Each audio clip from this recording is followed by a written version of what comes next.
Fiers citoyens de pays nous appellent.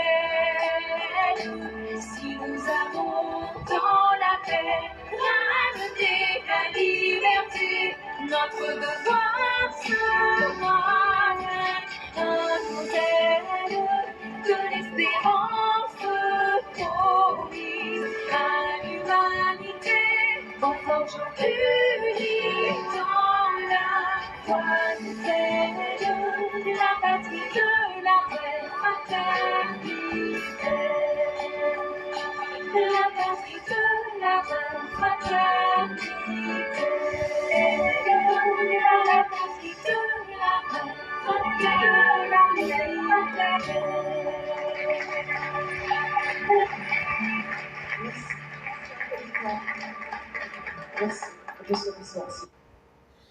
Bonjour mesdames et messieurs, bonjour chers auditeurs, bonjour chères auditrices, bonjour à tous les élèves de la classe éclaireur Pro Vérité. Tous nos remerciements à tous ceux et toutes celles qui nous suivent en ce moment. Nous vous disons merci infiniment de nous suivre, merci de nous faire confiance. Vous êtes sur la plateforme du festin intellectuel où nous essayons de nous éduquer à travers les preuves sans chercher à vaincre qui que ce soit. Nous cherchons simplement à convaincre. Et nous disons merci à tous ceux qui participent à cet exercice. Vous vous souviendrez, hier, je vous ai dit, avec preuve à l'appui, que Presse Côte d'Ivoire avait reçu un document. Ce document lui-même qui avait été remis au préfet de la police d'Abidjan, où un certain nombre de Maliens disaient qu'eux, ils étaient opposés à tout ce qui se passe au Mali depuis l'arrivée d'Assimi au pouvoir. Et que le 2 août 2024, eux, ils allaient manifester. Et donc, dès que nous avons fini le direct d'hier, il y a un autre groupe de Maliens qui est sorti pour venir dire le contraire. Et comme nous ne pouvons pas cacher l'information, il est aussi dans notre obligation de mettre la version de chaque partie pour que nous puissions constater, mais surtout pour que l'histoire retienne que ce que nous disons, nous avons toujours été dans le vrai. Et que ce que nous disions a toujours été sur le chemin de ce que beaucoup n'ont pas envie de croire. Et donc, il y a un autre groupe de Maliens qui est sorti hier après notre direct et ils ont affirmé que sur les réseaux sociaux, il y a des gens qui sont en train de relayer le message qu'on a relayé hier. Peut-être qu'il y a d'autres qui ont parlé de ça, mais je ne crois pas qu'il y ait quelque part d'autre qu'on ait parlé de ça sur les réseaux sociaux, si ce n'est que sur la plateforme éclaireur Pro Vérité. Et donc, à partir du moment où on a une information et qu'on donne les sources et les preuves, nous ne pouvons que constater la suite des événements. Et la suite des événements nous a donné raison quand nous avons dit que ça ne nous faisait ni chaud ni froid parce que ces Maliens-là, qu'ils soient de gauche ou de droite, qu'ils soient pro ou contre, sont des hypocrites, des ingrats qui n'ont pour seule vocation que de voir la Côte d'Ivoire détruite, malgré qu'eux-mêmes ils gagnent gîte, couvert et protection en ce moment-ci. Et donc on a un groupe de Maliens qui est sorti, eux ils se sont affirmés et ils sont venus dire, eux ils sont en Côte d'Ivoire, eux ils aiment Assimi, eux ils soutiennent ce qu'Assimi fait, eux ils aiment aujourd'hui l'état dans lequel le Mali est, ce ne sont pas des enfants, ce sont des personnes âgées qui le disent, qui vivent en Côte d'Ivoire. Et je vais vous laisser écouter avant d'en faire un commentaire rapide. Ils sont ici en Côte d'Ivoire. Le Haut Conseil des Maliens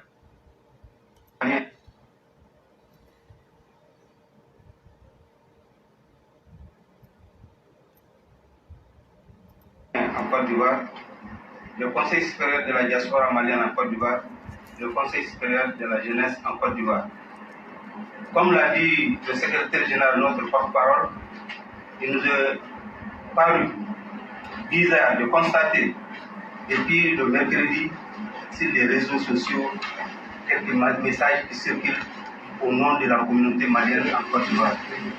Nous sommes venus pour désapprouver ce qui s'est passé sur les réseaux sociaux et apporter notre entière solidarité et notre entière, comme je peux le dire, soutien à nos autorités de la transition et à nos autorités de l'AIS pour dire que ce qui s'est passé, ce n'est pas la communauté malienne qui l'a prononcé. Ceux qui l'ont prononcé ne présentent à rien la communauté malienne et ne peuvent pas parler au nom de la communauté malienne.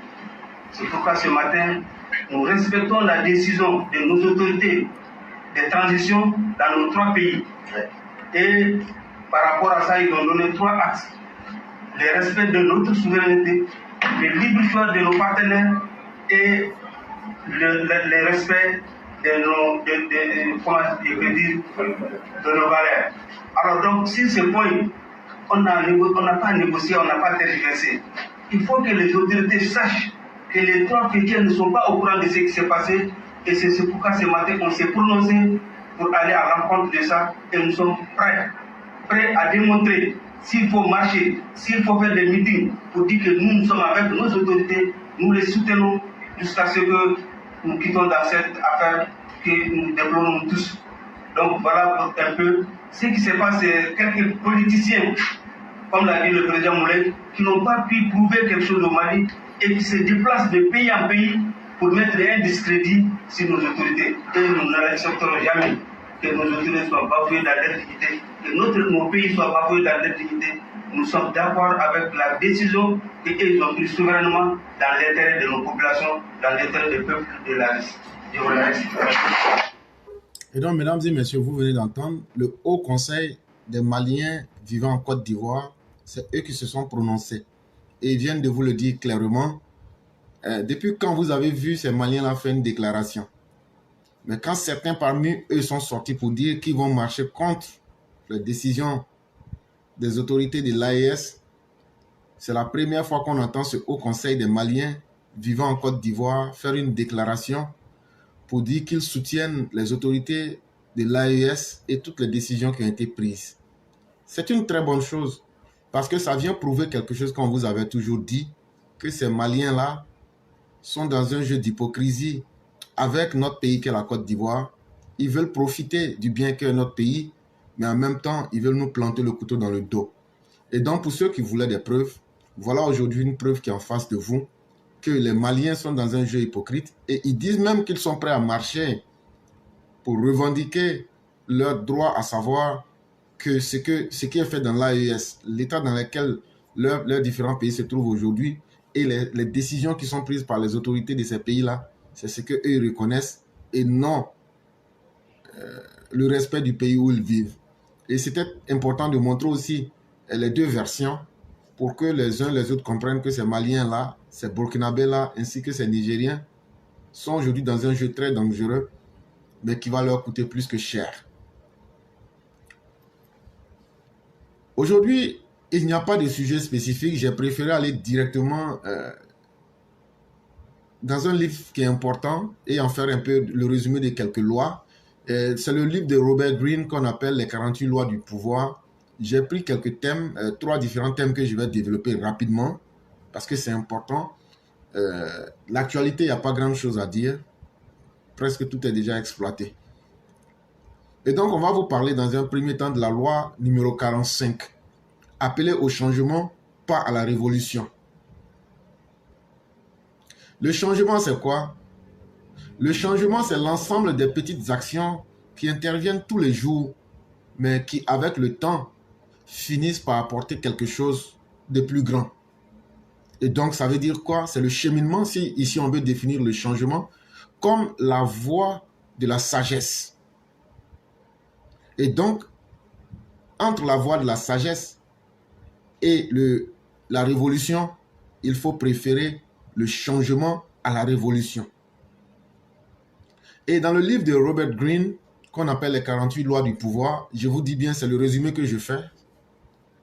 Il nous conseille de toujours faire le choix qui est toujours progressif. Ça veut dire quoi? Ça veut dire quand tu as le choix de prendre une décision entre quelque chose de brutal et quelque chose qui doit se faire progressivement, il est toujours mieux d'aller progressivement plutôt que d'aller à un bouleversement radical. Lorsque je parle du changement et de la révolution, regardez un peu l'état des pays comme le Mali, le Burkina, et regardez un peu le cheminement de la Côte d'Ivoire. Le président Faure nous disait, nous sommes pressés, allons doucement. Le président Ouattara dit, nous voulons avancer, avançons prudemment. Il ne le dit pas verbalement, mais son comportement le dégage. Parce qu'en la réalité, l'histoire a toujours montré que lorsqu'on veut un changement brutal, un bouleversement radical pour changer les choses en l'état, ça apporte deux choses. Ça conduit à deux conséquences. C'est que ça crée de la résistance et ça crée du désordre. Mais lorsque vous avez une résistance, c'est-à-dire le changement que vous voulez, puisque beaucoup ne sont pas prêts, et donc là, ça va les amener, ceux qui ne sont pas prêts, à se braquer contre vous. Mais si vous êtes au pouvoir, ça met en danger votre pouvoir. Et l'un des exemples qui prouve bien que la voie de la sagesse, que je vais appeler ici le Tao, c'est-à-dire savoir marcher doucement, mais prendre les bonnes décisions et les faire venir au fur et à mesure, est toujours mieux que de faire aujourd'hui ce que vous connaissez dans les pays comme le Mali, le Burkina. Mais allons un peu dans l'histoire et prenons l'exemple de l'empereur Auguste, qui a été l'empereur de Rome. Lorsqu'il a vu qu'il y avait beaucoup de désordre dans l'empire, lorsqu'il a vu qu'il y avait beaucoup de crimes, lorsqu'il a vu qu'il y avait beaucoup de désordre, qu'est-ce qu'il a fait? Simplement, il a choisi d'introduire des changements graduels, petit à petit, jusqu'à ce que l'Empire romain puisse être stabilisé. Et donc, on peut aussi prendre l'exemple de Félix Houphouët-Boigny, qui, lorsque la Côte d'Ivoire naît, à partir des années 1960, j'ai déjà expliqué ça ici, la Côte d'Ivoire est l'une des colonies les plus mal en point. Mais progressivement, Félix Houphouët-Boigny fait venir des enseignants béninois qu'on appelait les Dahoméens, il fait venir des coopérants français, il prend un peu de l'expertise dont le pays a besoin. Mais petit à petit, lorsqu'il finit d'atteindre ses objectifs, il va ivoiriser l'administration ivoirienne en progressivement faisant partir ces individus-là sans faire de la violence, sans faire de la révolution. Et c'est ces changements progressifs-là. Quand vous savez les faire, vous finissez par tout obtenir. On va laisser ça. Lorsque vous voulez introduire un changement progressif, non seulement ceux-mêmes qui sont contre, mais lorsque ça va petit à petit, ça leur permet de se sentir respectés. Et il y a toujours un argument qu'il faut, c'est d'expliquer que cela est fait pour améliorer la situation qui est là. Il faut présenter le changement comme une amélioration ou bien comme des améliorations de la logique plutôt que de faire dans des ruptures radicales. Même quand on va dans le monde des affaires ou de l'entreprise, si vous avez une nouvelle loi que vous voulez faire passer à travers des employés dans une entreprise, essayez les deux méthodes. Prenez la loi et un matin, venez dire, bon, tout va changer à 100, à 90 degrés. Ou bien, prenez la même décision, mais en allant doucement, doucement. Vous vous dites, bon, sur 3 mois, voilà les changements qu'on va apporter. C'est pourquoi dans les entreprises, vous verrez, on donne une période d'essai de 90 jours à tous les nouveaux employés. C'est fait pour que les nouveaux employés puissent s'adapter aux règles de la compagnie ou même de la société. Mais si vous voulez leur imposer toutes ces règles-là en un seul jour, vous verrez que ces employés-là ne pourront pas tenir. C'est la même chose en politique. Lorsque vous voulez faire une proposition, pour éviter la révolte du public, il faut aller doucement avec les décisions ou les lois que vous voulez faire appliquer. Parce que la réalité a montré que l'humain, les gens normaux, n'ont pas de problème à accepter les changements tant que ces changements-là ne viennent pas bouleverser les règles ou les traditions qui étaient là. Parce que naturellement, tout le monde aime le changement. Mais c'est la manière qui compte. Quand les changements sont faits de façon graduelle, ce qu'on appelle petit à petit, ça se passe dans une adaptation plus douce et ça permet de maintenir la stabilité.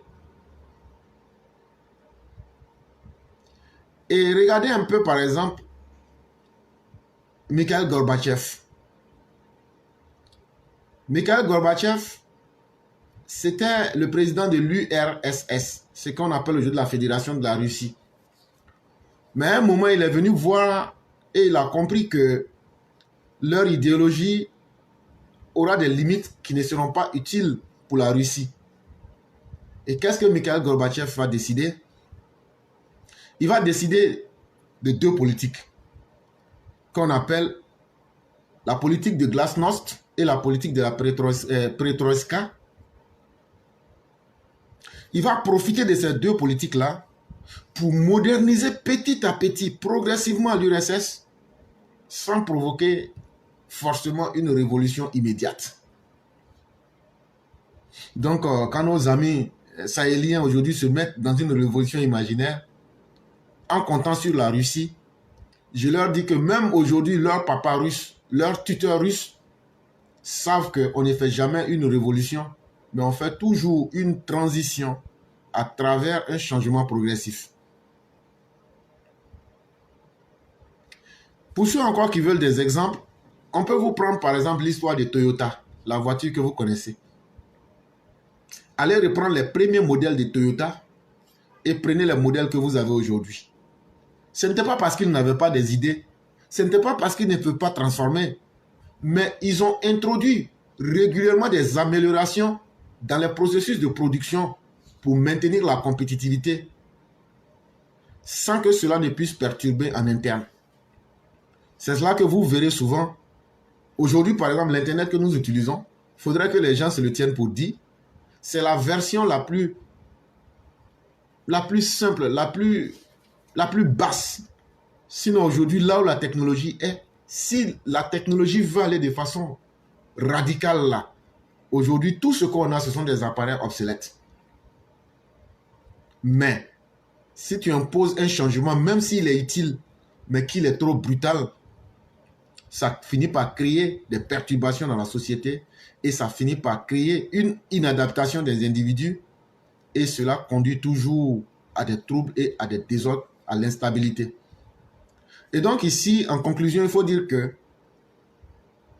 s'il faut faire le choix entre un changement qui est progressif plutôt que la révolution, il est mieux de choisir un changement qui va petit à petit, qui est efficace et qui dans le même temps maintient la stabilité. Et vous obtenez aussi le soutien de tous ceux qui sont les acteurs, de tous ceux qui sont ceux sur qui vous voulez appliquer ces lois-là.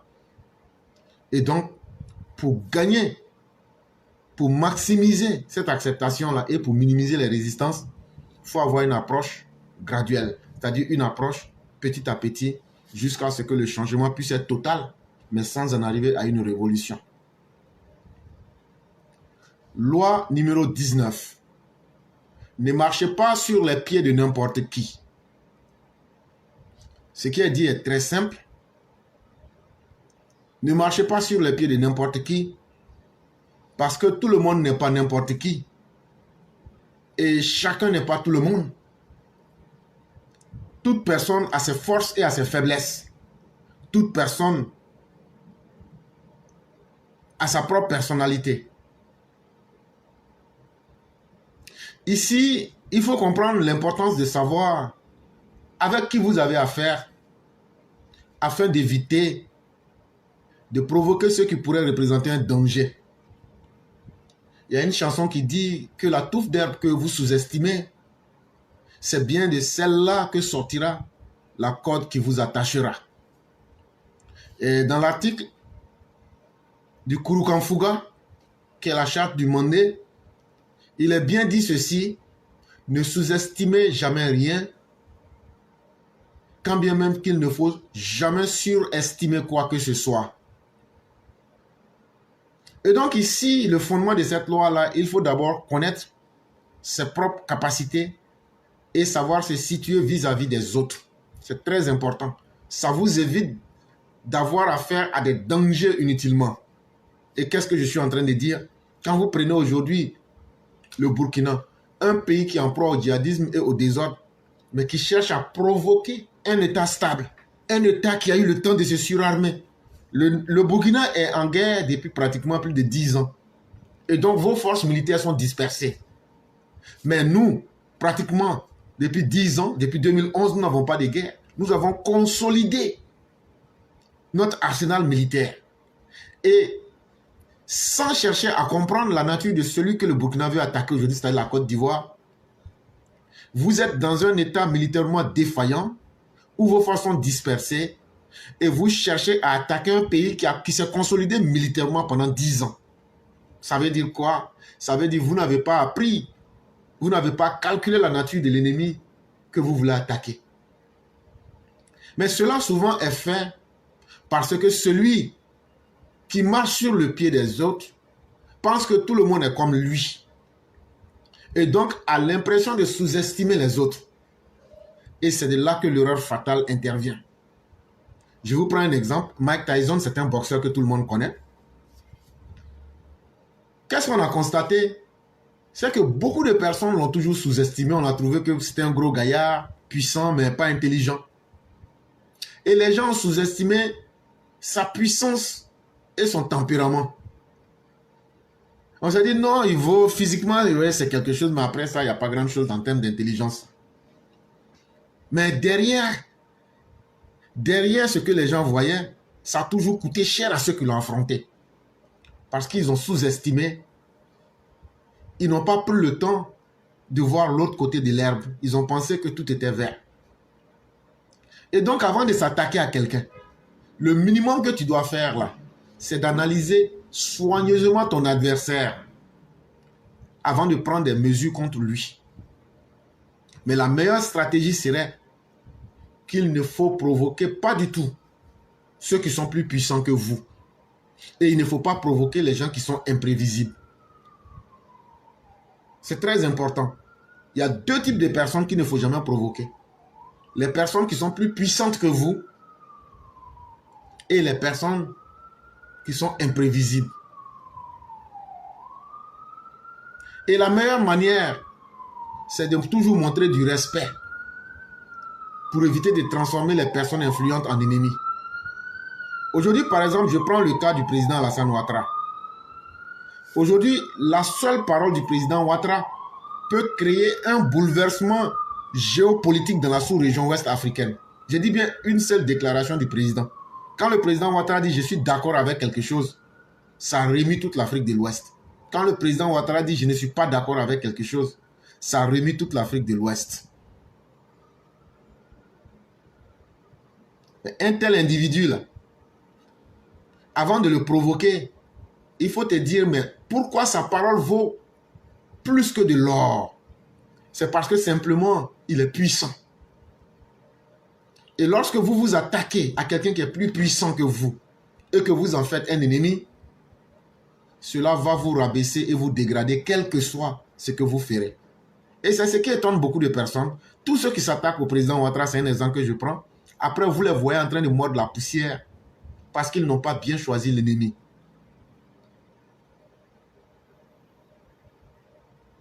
C'est la même chose lorsque vous êtes dans le monde des affaires et que vous avez un concurrent ou bien que vous voulez prendre une décision. Au lieu de prendre votre décision, la meilleure stratégie, c'est d'évaluer les capacités et le pouvoir de votre concurrent. C'est tout. Une fois que vous connaissez déjà votre concurrent, mais votre rival, vous connaissez ses puissances, sa capacité. Mais à partir de là déjà, la décision que vous allez prendre là, vous ne vous tuez plus. Vous adaptez simplement votre décision par rapport aux ressources et au pouvoir de votre rival, c'est tout.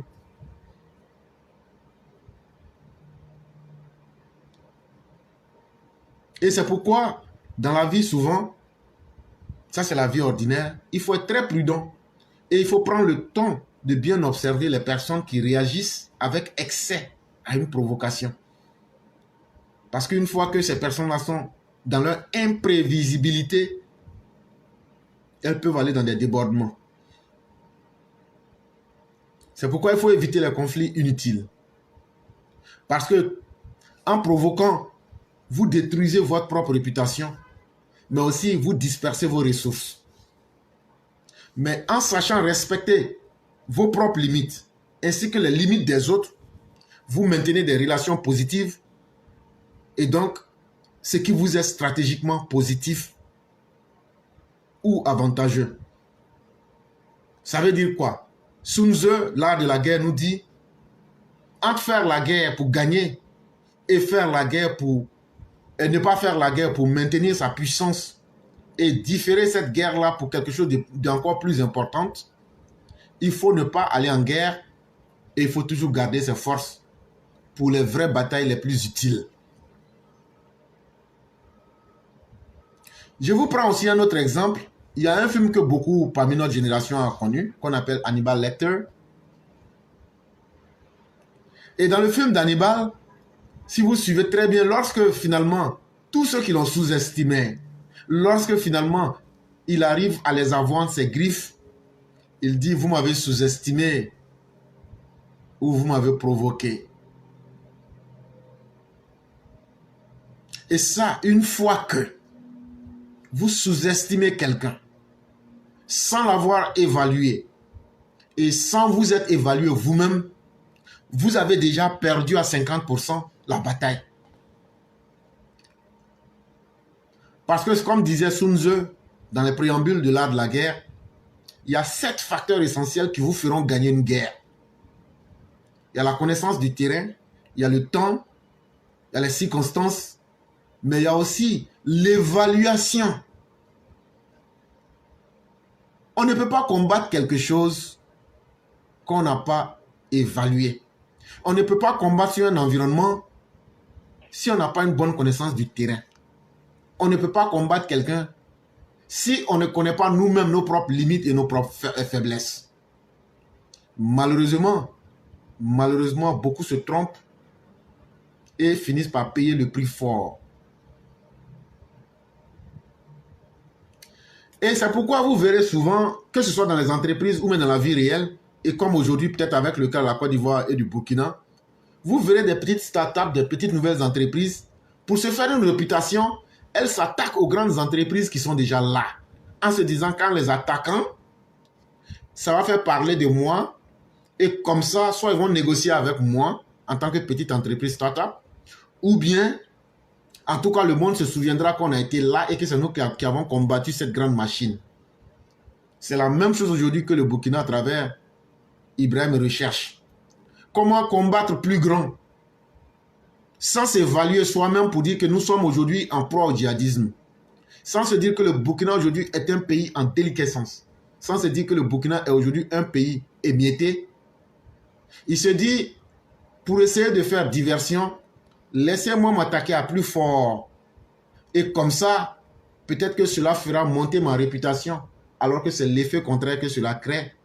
Et ça finit par vous mettre dans un danger qui est stratégiquement plus grand que ce que vous aviez prévu.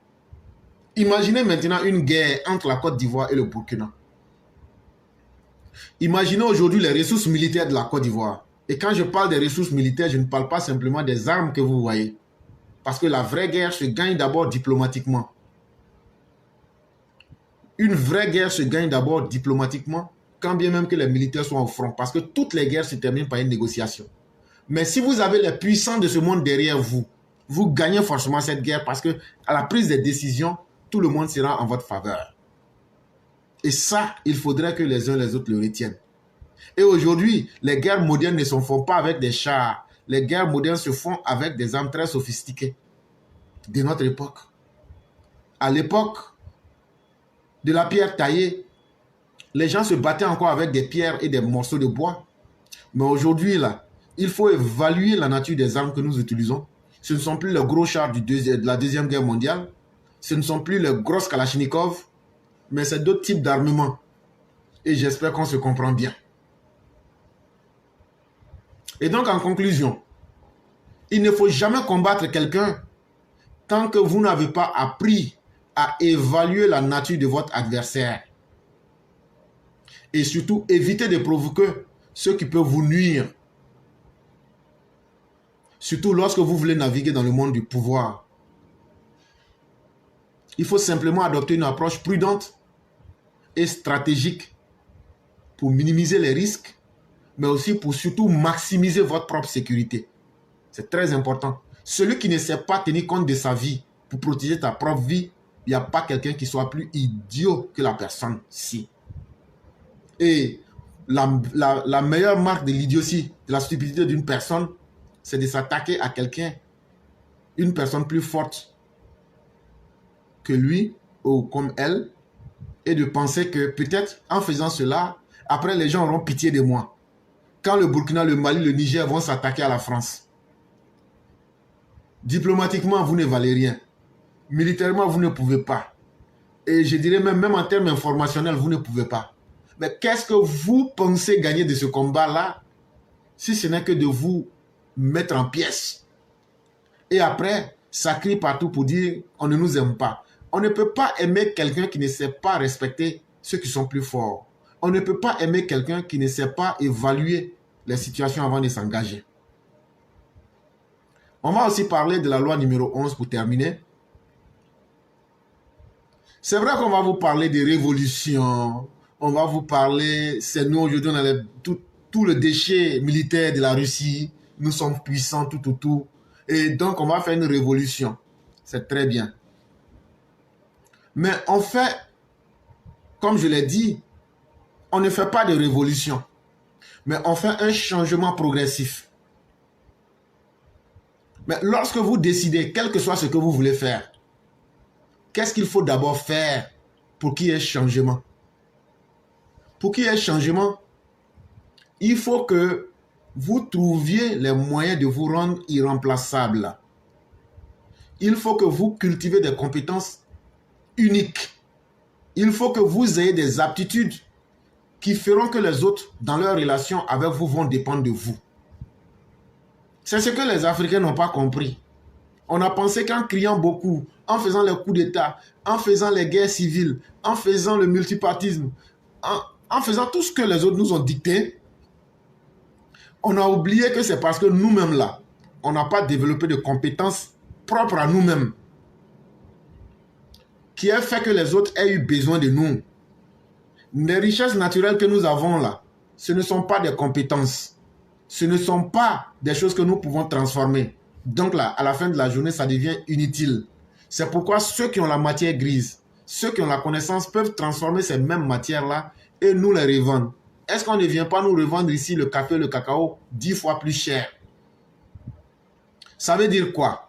Ça veut dire, nous, en tant qu'hommes africains, nous n'avons pas encore compris que dans ce monde-là, chaque culture, chaque civilisation doit se rendre utile quelque part. Et quand on dit que tu te rends utile quelque part, ça veut dire que tu exploites un domaine où ce sont les autres qui ont besoin de toi. Et donc ça crée une relation de dépendance. Et tant que quelqu'un dépend de toi là, tu as de l'influence vis-à-vis de la personne et on peut tenir compte de tes décisions. Mais comme nous on pense que c'est en faisant pitié. Ou bien c'est en jouant les enfants gâtés pour crier « je ne suis pas d'accord, je ne suis pas d'accord ». Mais à la fin de la journée, là, qui est resté derrière? C'est nous. Qui fait pitié? C'est nous. Qui a besoin de l'aide? C'est nous. Qui dit que personne ne l'aide? C'est nous. Qui dit qu'il veut que tout le monde l'aide? C'est nous. Mais en réalité, ça veut dire que c'est parce que nous ne sommes rien. Mais nous ne sommes rien parce que nous ne voulons pas changer. Nous pensons que nous allons rester et le monde aura pitié de nous. Nous pensons que nous allons crier, nous allons demander révolution et que les autres viendront pour nous dire, comme vous avez beaucoup crié, vous nous avez tellement fait peur, on est venu maintenant, dites-nous tout ce que vous voulez, on va faire pour vous.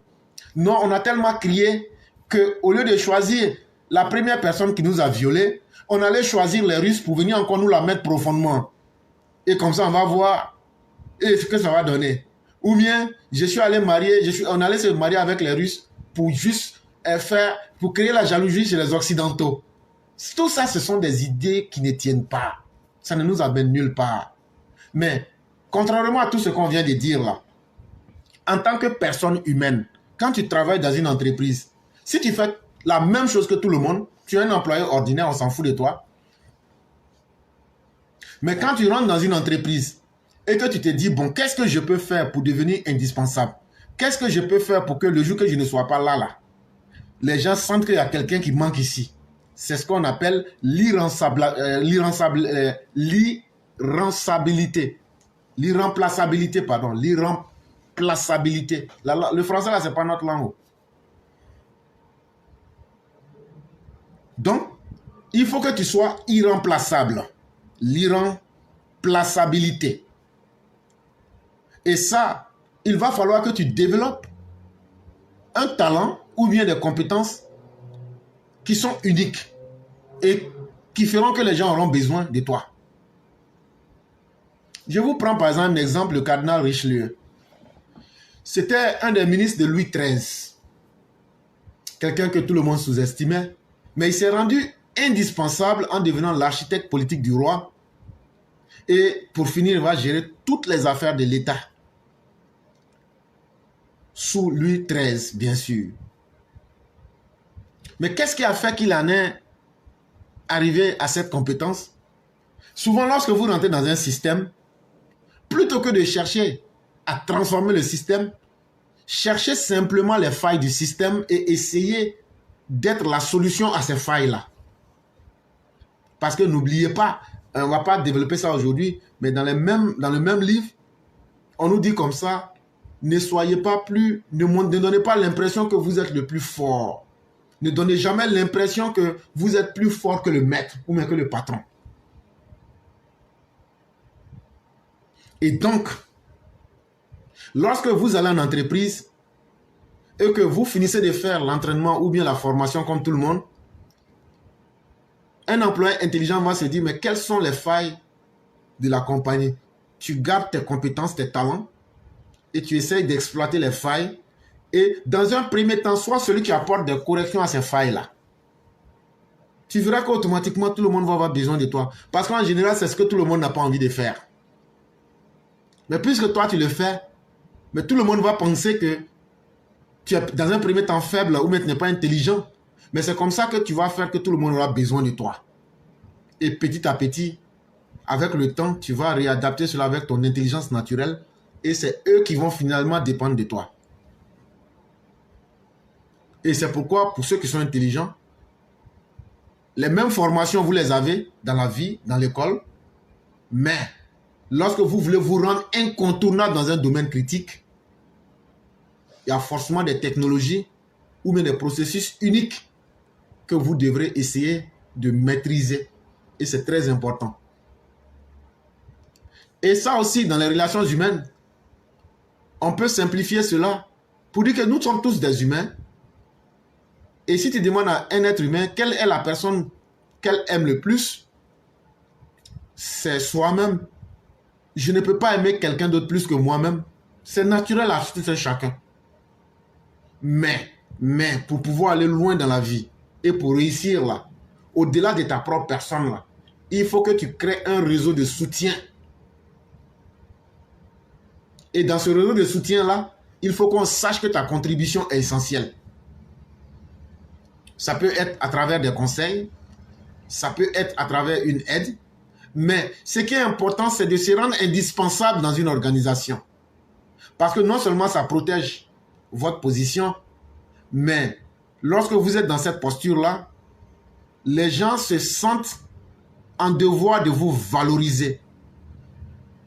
Et votre opinion compte et votre présence devient très importante, cruciale dans le succès global. Et c'est là que vous verrez que l'Afrique a encore une fois échoué. Parce que moi, j'ai fait l'analyse par rapport à l'Afrique, c'est ce qui m'intéresse. On aurait pu exploiter sous divers angles. Qu'est-ce que nous, Africains, nous faisons aujourd'hui pour être indispensables dans l'évolution de notre monde? Qu'est-ce que nous faisons aujourd'hui pour que les autres civilisations puissent savoir qu'on peut tout arracher aux Africains, mais voilà, nous avons besoin d'eux ici. D'aucuns, les esprits simples me diront, mais nous avons nos ressources naturelles. Non, ce n'est pas de cela qu'il est question. Chaque peuple a quelque chose. Tous les continents ont quelque chose. C'est que toi, tu vois que tu as l'uranium et autres là. Si on te donne là, tu peux faire quoi avec ça? Rien. Mais ce que tu oublies là, la partie manquante là, Dieu a donné ça en intelligence, en technologie à quelqu'un. Aujourd'hui, le défi de l'Afrique, c'est de chercher à nous industrialiser. C'est de chercher à fonctionner selon nos paradigmes. C'est de chercher à fonctionner de sorte que les autres se disent, quoi qu'on fasse, on sera obligé de revenir à eux parce qu'il y a telle chose qui nous manque. Aujourd'hui, les guerres que vous voyez là, ce n'est pas que les Occidentaux ont combattu la Corée du Nord, combattent l'Iran en ce moment. Ce n'est pas qu'ils les combattent pour ne pas avoir la bombe atomique. Tôt ou tard, ils vont l'avoir. Mais plus on pourra retarder le processus, et mieux ce serait. Parce que aujourd'hui, vous voyez, on vous dit non, il y a les membres permanents des Nations Unies, il y a les membres non permanents. Hey, la vraie réalité là, c'est ceux qui ont la bombe nucléaire qui sont les membres permanents. Aussi simple que cela. Ça veut dire quoi? Ça veut dire ma capacité de nuisance là fait que je deviens indispensable dans le système. Ah, si vous faites lancer bombe, tout le monde disparaît. C'est aussi de l'indispensabilité. C'est de l'irremplaçabilité. Oui? Un être humain doit être conscient aussi de ses capacités de nuisance. C'est très important. Quand tu connais tes capacités de nuisance, que tu sais les utiliser au bon moment, tu les utilises pour menacer. Et les autres sont obligés d'en tenir compte. Mais nous n'avons même pas de capacité même de nuisance. Nous n'avons pas de capacité de pouvoir faire du bien. Mais c'est pourquoi tout le monde marchera sur nous. Parce que nous n'avons pas compris que la meilleure richesse, c'est l'homme. La meilleure richesse, c'est le cerveau. La meilleure richesse, c'est lorsqu'on aura formé des femmes et des hommes qui vont compétir intellectuellement, qui vont compétir idéologiquement, qui vont concevoir nos politiques de développement en Afrique et qui vont être capables de réfléchir pour dire, chers Africains, voilà ce qui est bon pour vous. C'est de cela qu'il est question. Quand vous partez au Panthéon, vous voyez les Napoléon Bonaparte, et vous pensez que c'était des enfants de cœur, mais c'est des gens qui ont fait bouger leur société. Quand on met quelqu'un au Panthéon, ça veut dire la personne a contribué à faire évoluer notre vie. Mais comme disait le grand maître Nietzsche, les grands destructeurs ne sont pas forcément les enfants de cœur, mais il faut évoluer. Il faut casser les codes. Et c'est de cela qu'il est question. L'Africain ne s'assume même pas. L'Africain n'a même pas le courage de prendre des décisions qui font mal. Aujourd'hui, qu'est-ce que ça coûtera à nos dirigeants africains de dire aujourd'hui, ça suffit. À partir de cette année, on ne va plus exporter du riz sur les 54 pays de l'Afrique. Nous n'allons pas prendre un grain de riz. De sortir au sommet de l'UA, comment ils appellent ça même là, de l'UA, pour dire, bon, chers Africains, tous les gouvernements, les 54 gouvernements ont décidé, nous n'allons pas prendre un grain de riz de quelque pays que ce soit. Dans les 10 ans à venir, soit toute l'Afrique, nous mourrons, ou bien nous apprenons à nous nourrir. Le jour qu'on prendra une telle décision, ça aura un effet parce que ça va bouleverser l'ordre mondial. Que les 54 pays africains qui prennent du riz de l'extérieur pour nourrir leur population, c'est combien de milliards que nous donnons à ces personnes? C'est ce qui rend ces personnes-là indispensables à nous, mais nous les rendons plus puissants sans nous en rendre compte. Aujourd'hui que l'Afrique décide, j'ai dit bien que la capacité de nuisance est aussi une force. Au lieu de nous surarmer, je dis bien au lieu de nous surarmer, utilisons le droit global international pour dire que nous allons être une nation neutre. D'aucuns vont me dire, mais historiquement, tu fais erreur parce que pendant la Deuxième Guerre mondiale, les nations neutres ont connu des problèmes. Mais ça a au moins l'avantage d'être dans le droit. Au lieu de payer des milliards en armement, mettons ces milliards-là dans des ressources qui vont nous aider à créer des milliers d'ingénieurs et des milliers d'hommes compétitifs et nous verrons la différence dans 10 ans. Au lieu d'appliquer une politique en fonction de nos intérêts particuliers ou de nos États, cherchons à partir de l'unité africaine, l'organisation, à mettre une politique globale en place avec une seule armée en Afrique. Mais pour qu'il y ait vendeur d'armes, il faut qu'il y ait acheteur d'armes. Si les Occidentaux n'ont plus d'acheteurs d'armes, mais ils seront obligés eux-mêmes de les utiliser contre eux-mêmes. Et donc, tant que les Africains n'y réfléchiront pas sur leurs conditions, les choses n'iront pas pour le mieux. Et c'est pour cela que je vais vous parler de Steve Jobs chez Apple. Remarquez un peu les premiers ordinateurs Windows des années 95 et bien avant. Ça faisait rire quand vous voyez ça aujourd'hui. Mais à partir d'une simple innovation des produits, cela a rendu Apple indispensable. Mais quand tu prends là-haut, qu'est-ce qui a changé? Le corps même n'a pas changé. Mais c'est simplement le design. C'est la même chose pour Franklin Delano Roosevelt. Ce que beaucoup ne savent pas, il était diplomate, il était homme politique, mais c'était aussi un inventeur. Il avait plusieurs talents. Et comme il se trouvait dans une Amérique qui était jeune, mais il avait toutes les capacités pour attirer tous les talents. Mais quand vous prenez l'homme Alassane Ouattara aujourd'hui, c'est pratiquement la même chose. Voilà quelqu'un qui a une bonne connaissance du monde. Voilà quelqu'un qui a une forte respectabilité. Et voilà quelqu'un qui connaît les dossiers du monde, que le monde entier exploite, mais sauf les Africains. Et comme ça, on trouve qu'on est intelligent. Et il faut combattre ces ressources-là. Tandis que les autres sont en train de maximiser, de valoriser leurs talents pour devenir indispensables, nous, on cherche à lutter contre nos talents pour être particuliers.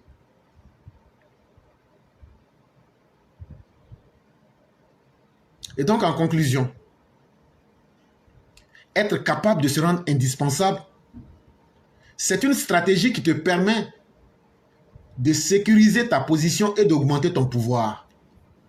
Tous ceux aujourd'hui qui gouvernent dans le monde, là, c'est parce qu'ils ont un pouvoir, parce qu'ils maîtrisent quelque chose que les autres n'ont pas, ou bien ils ont une capacité de nuisance qui fait que les autres sont forcés de les respecter. Or, nous en Afrique, nous n'avons ni l'un ni l'autre. Et donc là, développons les compétences uniques. Soyons proactifs et dépendons moins des autres. Soyons autonomes pour qu'on apprenne à être incontournables. C'est ce que les Africains devraient plutôt s'enseigner mutuellement. Mesdames et messieurs, nous allons nous arrêter là. On va permettre à l'édito des Demeures Blancs d'être lu.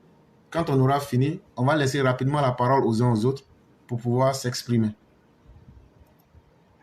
Bonjour éclaireur Pro-Vérité, bonjour à toute la classe éclaireur Pro-Vérité.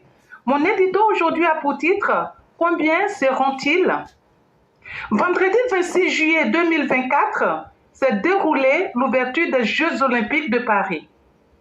Et je peux vous dire que cette cérémonie a tenu toutes ses promesses. Ce fut une fête réussie à tous les niveaux et même la pluie et sa grisaille a ajouté une note poétique à la chose. Les milliards de personnes à travers le monde se délectent de ces moments sportifs magiques, avec une vue panoramique sur les quartiers chics de la capitale. Mais pendant que certains rêvent, moi je suis ténaillée par les retombées mortifères qu'auront ces images sur une certaine jeunesse africaine. Oui, en certains de nos jeunes, le rêve européen est endormi, mais un rien vient parfois éveiller cette utopie qui finit très mal parfois. Les Jeux Olympiques se passent en juillet. Juillet est aussi le mois où la diaspora africaine se rend en vacances en Afrique. Je suis ivoirienne et mes compatriotes ont toutes fait leur transformation physique pour aller se prodada à Babi, comme elles le disent. Le teint a été revu avec l'aide d'un mélange de bicarbonate de soude mélangé à du jus de citron et autres produits bizarres. Les yeux sont presque invisibles, cachés derrière de fossiles indécents. Certaines ont contracté un crédit bancaire pour l'opération BBL. la perruque leur octroie des cheveux démesurément longs qui leur retombent sur le Bobaraba BBL. En les voyant ainsi, cela crée en nos enfants l'envie et même la décision de jouer le tout pour le tout afin de rejoindre ce qu'ils croient être un Eldorado. Seulement, le chemin pour y accéder est semé d'embûches. Ceux qui prennent le désert sont des possibles proies pour les renards du désert et d'autres qui prennent les embarcations de fortune seront mangés par des animaux marins. Dans les deux cas, ils sont sacrifiés. Mon Dieu, quelle histoire! Parents, soyez plus vigilants, surtout en cette période de Jeux olympiques à Paris. Merci et à bientôt. Merci infiniment à Mère Blanc qui nous ramène à un sujet de société où nous devenons des produits du consumérisme, de la loi du marché, où chacun de nous est aujourd'hui un objet simple parce qu'on oublie notre propre identité, on oublie notre propre personnalité et on devient l'objet de la société de consommation. Et on fait rêver où la petite grenouille est plus grosse que la mare elle-même. On vit des fausses vies sur Internet, où tout le monde est heureux, où tout le monde a la peau claire. Mais lorsqu'on va dans le réel, oh que misère, que tristesse.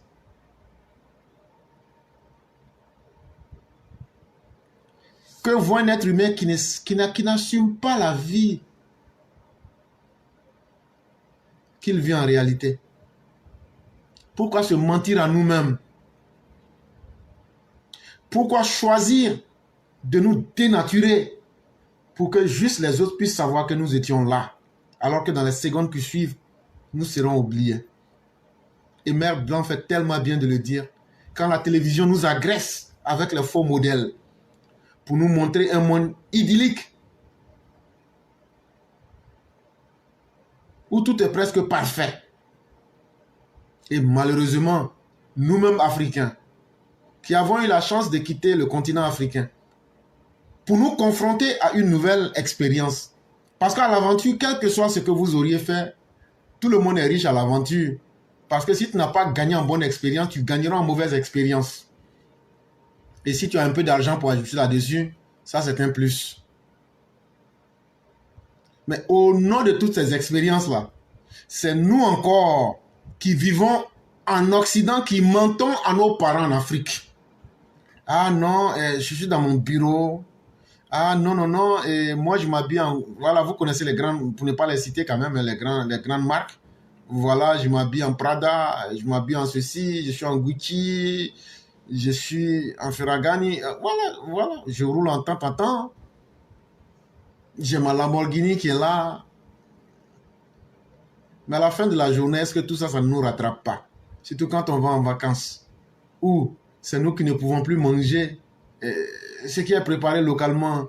Où on se promène avec notre petite bouteille d'eau qui est venue spécialement d'Europe. Mais en réalité, quels sont les boulots que nous faisons? Si nous avons du respect pour nous-mêmes, nous serions restés humbles. Mais pire encore, c'est chez nos mères, nos filles et nos épouses que c'est encore plus grave.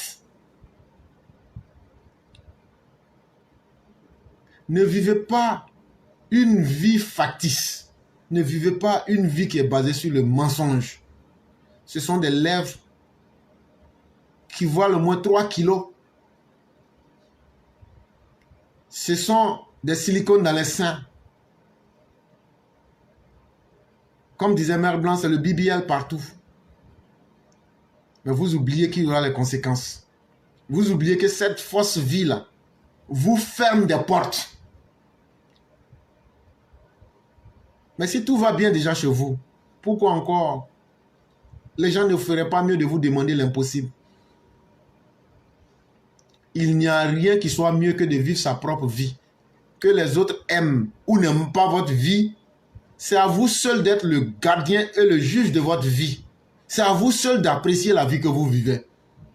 Si tu vis bien là-haut, est-ce que ça veut dire que tout le monde entier vit bien?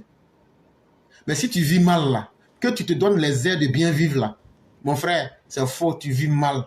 C'est toi seul, c'est sur toi seul ça. C'est comme maladie. C'est comme maladie. Les gens vont prier pour toi, ils vont tout faire là, mais ça reste sur toi là-bas. C'est ta chance qui est là, c'est collé sur toi. C'est toi-même là, tu vas chercher la solution pour te soigner. Sinon là, on a prié pour moi. Non, non, c'est ça. La vie, c'est comme ça. Apprenons à être humbles. Même les blancs là, ils ont entendu jouer là, pour que toute la racaille, la négriade là, ne puisse pas aller salir leur stade là-bas pour créer nos conneries là. Mais nous ne réfléchissons jamais. Mesdames et messieurs, nous allons nous arrêter là. Nous avons 40 minutes. On va déjà donner la parole à ceux qui veulent la prendre pour s'exprimer rapidement. On va demander aux uns aux autres d'être très efficaces. En ce temps, on n'a pas le temps. Mais les jours où on a le temps, on laisse beaucoup de temps. Et donc, à cause du travail, on ne peut pas. Et donc, on demande aux uns aux autres, dès que vous prenez la parole, allez à l'essentiel. En maximum 5 minutes, finissez de dire ce que vous avez à dire pour qu'on puisse gagner un temps. Et on va aussi aller chercher notre temps. Mais surtout, ne mentons pas aux autres. Parce que plus on va mentir aux autres, ils vont penser que notre vie est belle et ils vont vouloir nous demander l'impossible. Mais vivons simplement notre vie avec ses bonheurs et ses déboires, avec ses beaux jours comme ses jours pas gais. Et puis soyons nous-mêmes. Ça s'arrête à ça. Personne ne vivra votre vie à votre place, que ce soit en bonheur ou en malheur. Pourquoi chercher à impressionner les autres ou bien pourquoi chercher la vie des autres?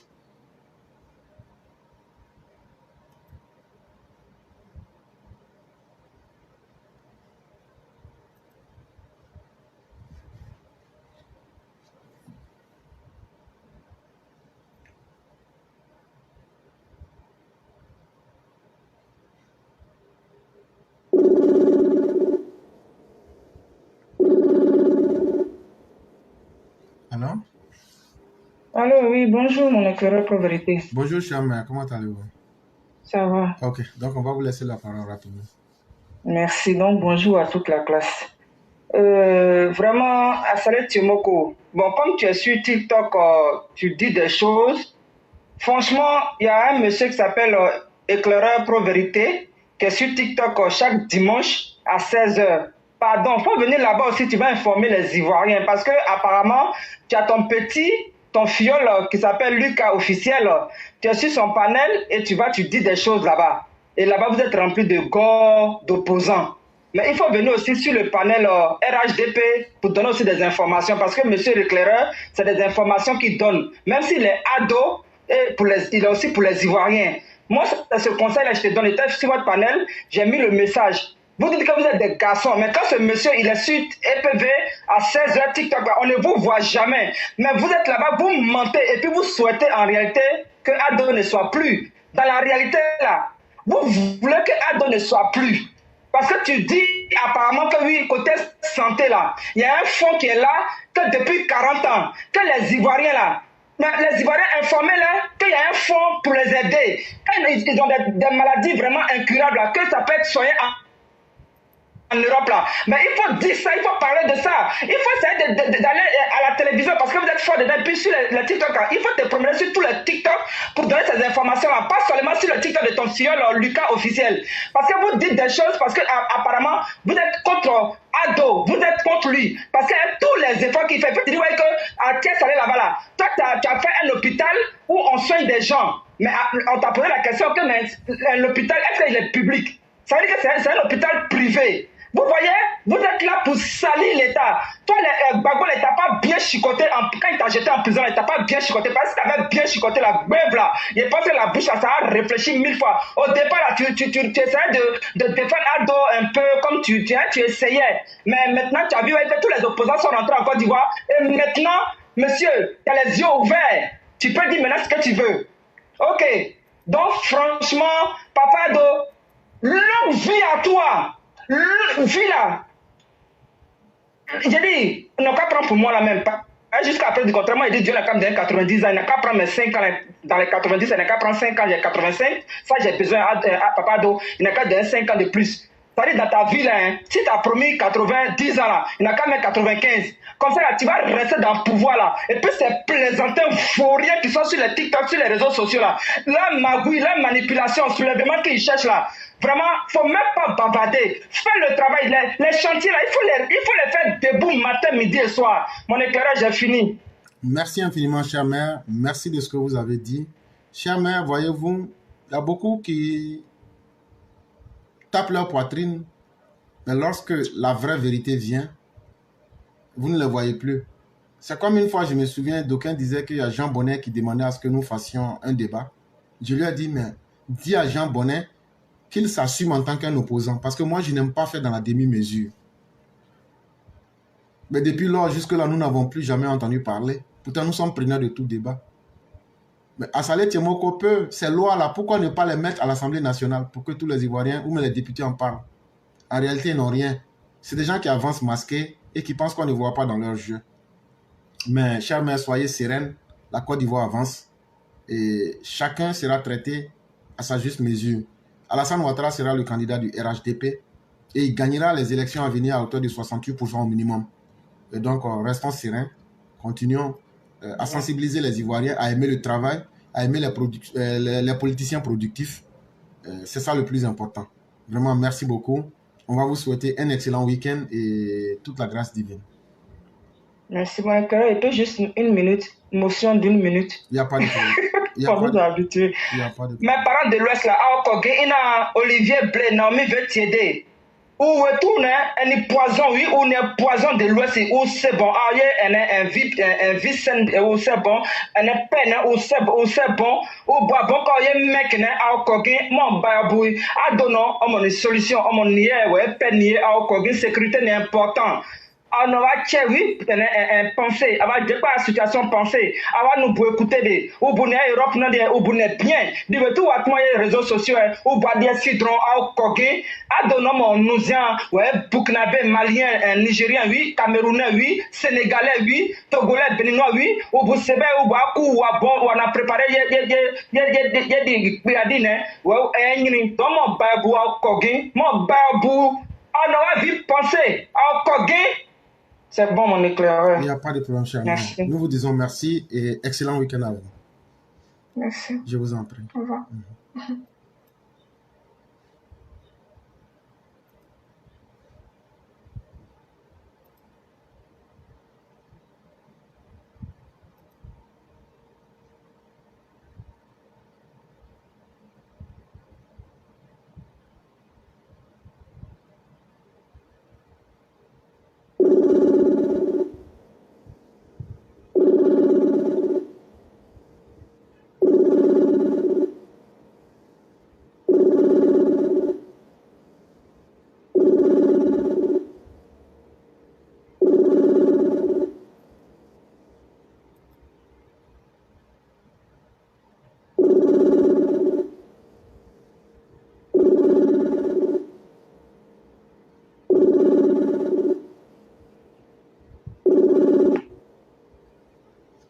Allô? Oui, allô? Oui, bonjour, comment allez-vous? Oui, je vais bien, monsieur le curé. Ok, donc on vous laisse rapidement la parole pour un maximum de 5 minutes. Ok, moi je voulais appeler pour vous remercier seulement. Il n'y a pas de problème. Vous avez fait un développement vraiment, c'est ce que souvent je dis même souvent à mes amis, à mes travailleurs. Et une fois que tu es quelque part, il faut faire un effort pour que même quand tu n'es pas là, on sent que ouais, il n'est pas là. Vraiment, quand tu as fait le développement, j'étais tellement content que j'ai dit bon, attends, d'appeler hier et remercier pour ça. C'est tout. Vraiment, merci beaucoup. Merci à vous-même aussi. Si vous reconnaissez les bienfaits, c'est nous qui sommes heureux et on vous dit vraiment merci. Continuons de rester sur la bonne voie, continuons d'encourager le travail et continuons de croire en la Côte d'Ivoire, de la dignité qui travaille et qui va encourager les jeunes générations à adopter cette voie-là. C'est la seule voie du salut. Et vraiment, merci beaucoup. Merci infiniment. Vous m'aidez beaucoup. Vrai. À tout moment, quand je vous écoute, moi, je suis toujours parti. Donc, vraiment, merci encore. C'est à vous aussi les remerciements. Que Dieu nous protège tous.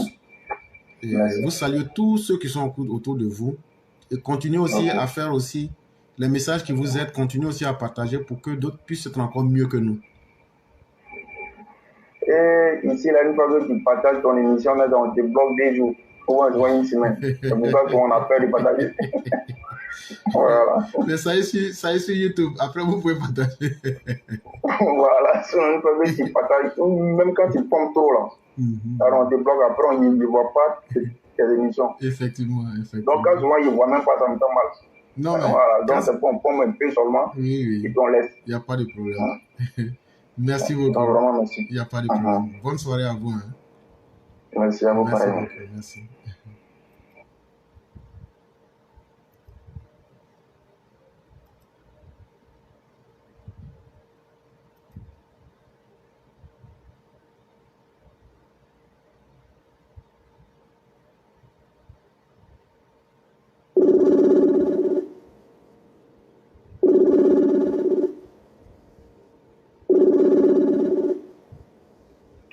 Bonjour Clara. Bonjour le grand maître, comment allez-vous?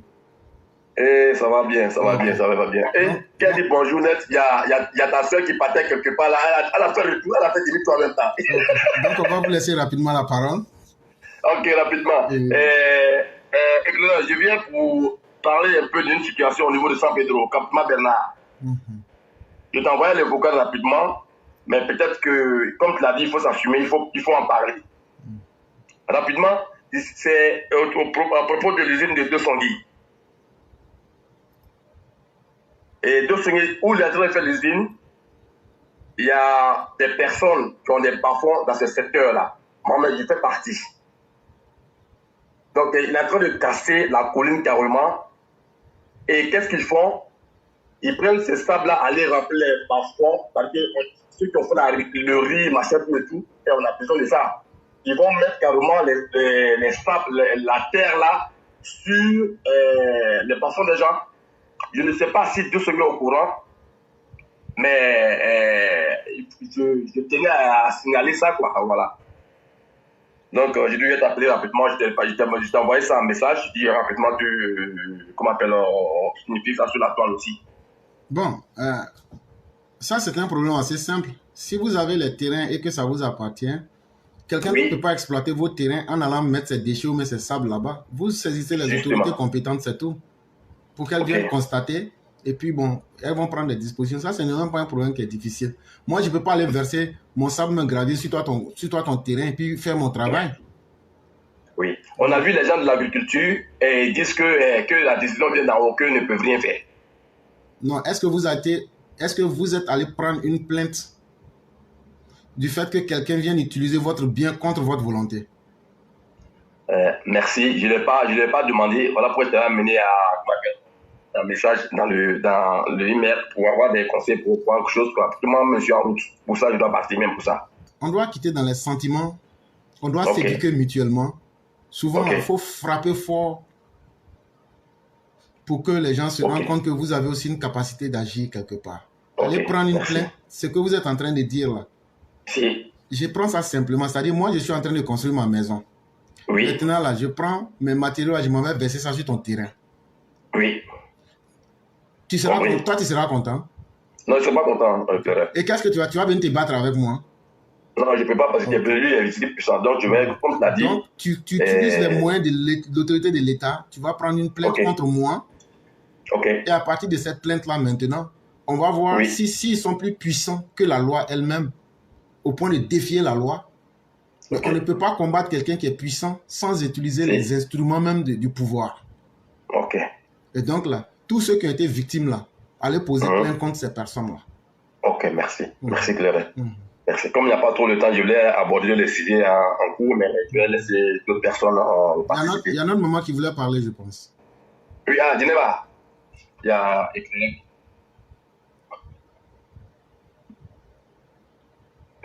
Bonsoir. Bonsoir, cher mère. Comment allez-vous? Dieu fait grâce. Dieu merci. Et chez vous? Oui, grâce à Dieu, tout va pour le mieux. Dieu merci. Dieu merci. Ça fait 2 jours. Effectivement. Que l'Éternel soit avec vous. Amen, amen, amen. Ok. Merci infiniment. Merci, merci. Ok. Donc, passez-moi les frères, donc. Ouais. Au revoir. Allô? Oui, vous dites que vous aviez quelque chose d'autre à dire? Oui, c'est par rapport à tout ce qui se passe aujourd'hui au pays et de te remercier encore. Et avec toutes les informations que vous nous donnez, je pense que je lance un appel aux Ivoiriens de tous bords de quand même venir écouter la plateforme que moi je partage, de venir écouter Éclaireur afin de s'éclairer. Je te dis encore merci, merci à nos mamans et merci au Chao et bonne longue vie à notre papa Ado. Vraiment, merci beaucoup. Et je crois qu'on est là, ça va faire pratiquement 4 ans. Mes chers frères, n'ayez point de crainte que les gens nous écoutent ou pas. L'histoire retiendra que nous avons fait un passage et nos émissions sont là. Ça va servir à ceux que ça servira. Mais le jour que les gens ont des problèmes, ils vont venir écouter. Donc, ne vous inquiétez pas. C'est pas faux. Voilà. C'est vrai. Quand tu sais la qualité du produit que tu vends, tu n'as pas à t'inquiéter. Sincèrement. Voilà. Donc, le travail que nous faisons là, c'est un travail qui va servir aux générations à venir et à ceux qui veulent s'en servir. Mais comme on ne peut jamais vivre sans problème, le jour que les gens auront des problèmes là, quand ils vont venir, je vais leur dire, bon, tel jour on avait fait telle émission, donc il faut aller là-bas. Voilà, en même temps, je dis merci. Il me dit merci à nos mamans. Sur TikTok, jusqu'à présent, je n'arrive pas à les suivre. Et je leur dis merci que vraiment. Est-ce que vous avez un compte TikTok? Bon, j'ai un compte TikTok, mais chaque fois que je vais, il y a Binet qui m'envoie ça chaque fois même. C'est pas que les autres m'envoient. Mais quand je rentre, ça me donne 2 trucs. Toi, je n'arrive pas sincèrement à pouvoir suivre. Sinon, si vous avez un compte, vous devez pouvoir rentrer là-dedans et pouvoir suivre les directs sans problème. Je vais essayer encore. Il y a pas de... Parce qu'il y a les éclaireurs EPV. Oui. Voilà, si c'est ça, si vous avez un compte, vous devez pouvoir au minimum suivre les directs sans problème. Sinon, vraiment, il n'y a pas de cacher. Chaque fois, il y a Binette chaque fois que ça se passe, elle m'envoie. Quand j'essaie d'entrer, j'ai des difficultés. Ok. Je vais essayer encore. Il n'y a pas de problème. Vraiment, merci beaucoup. Okay, merci. Merci à toi, Éclaireur. Merci à toi. À toute la famille. Ok, merci.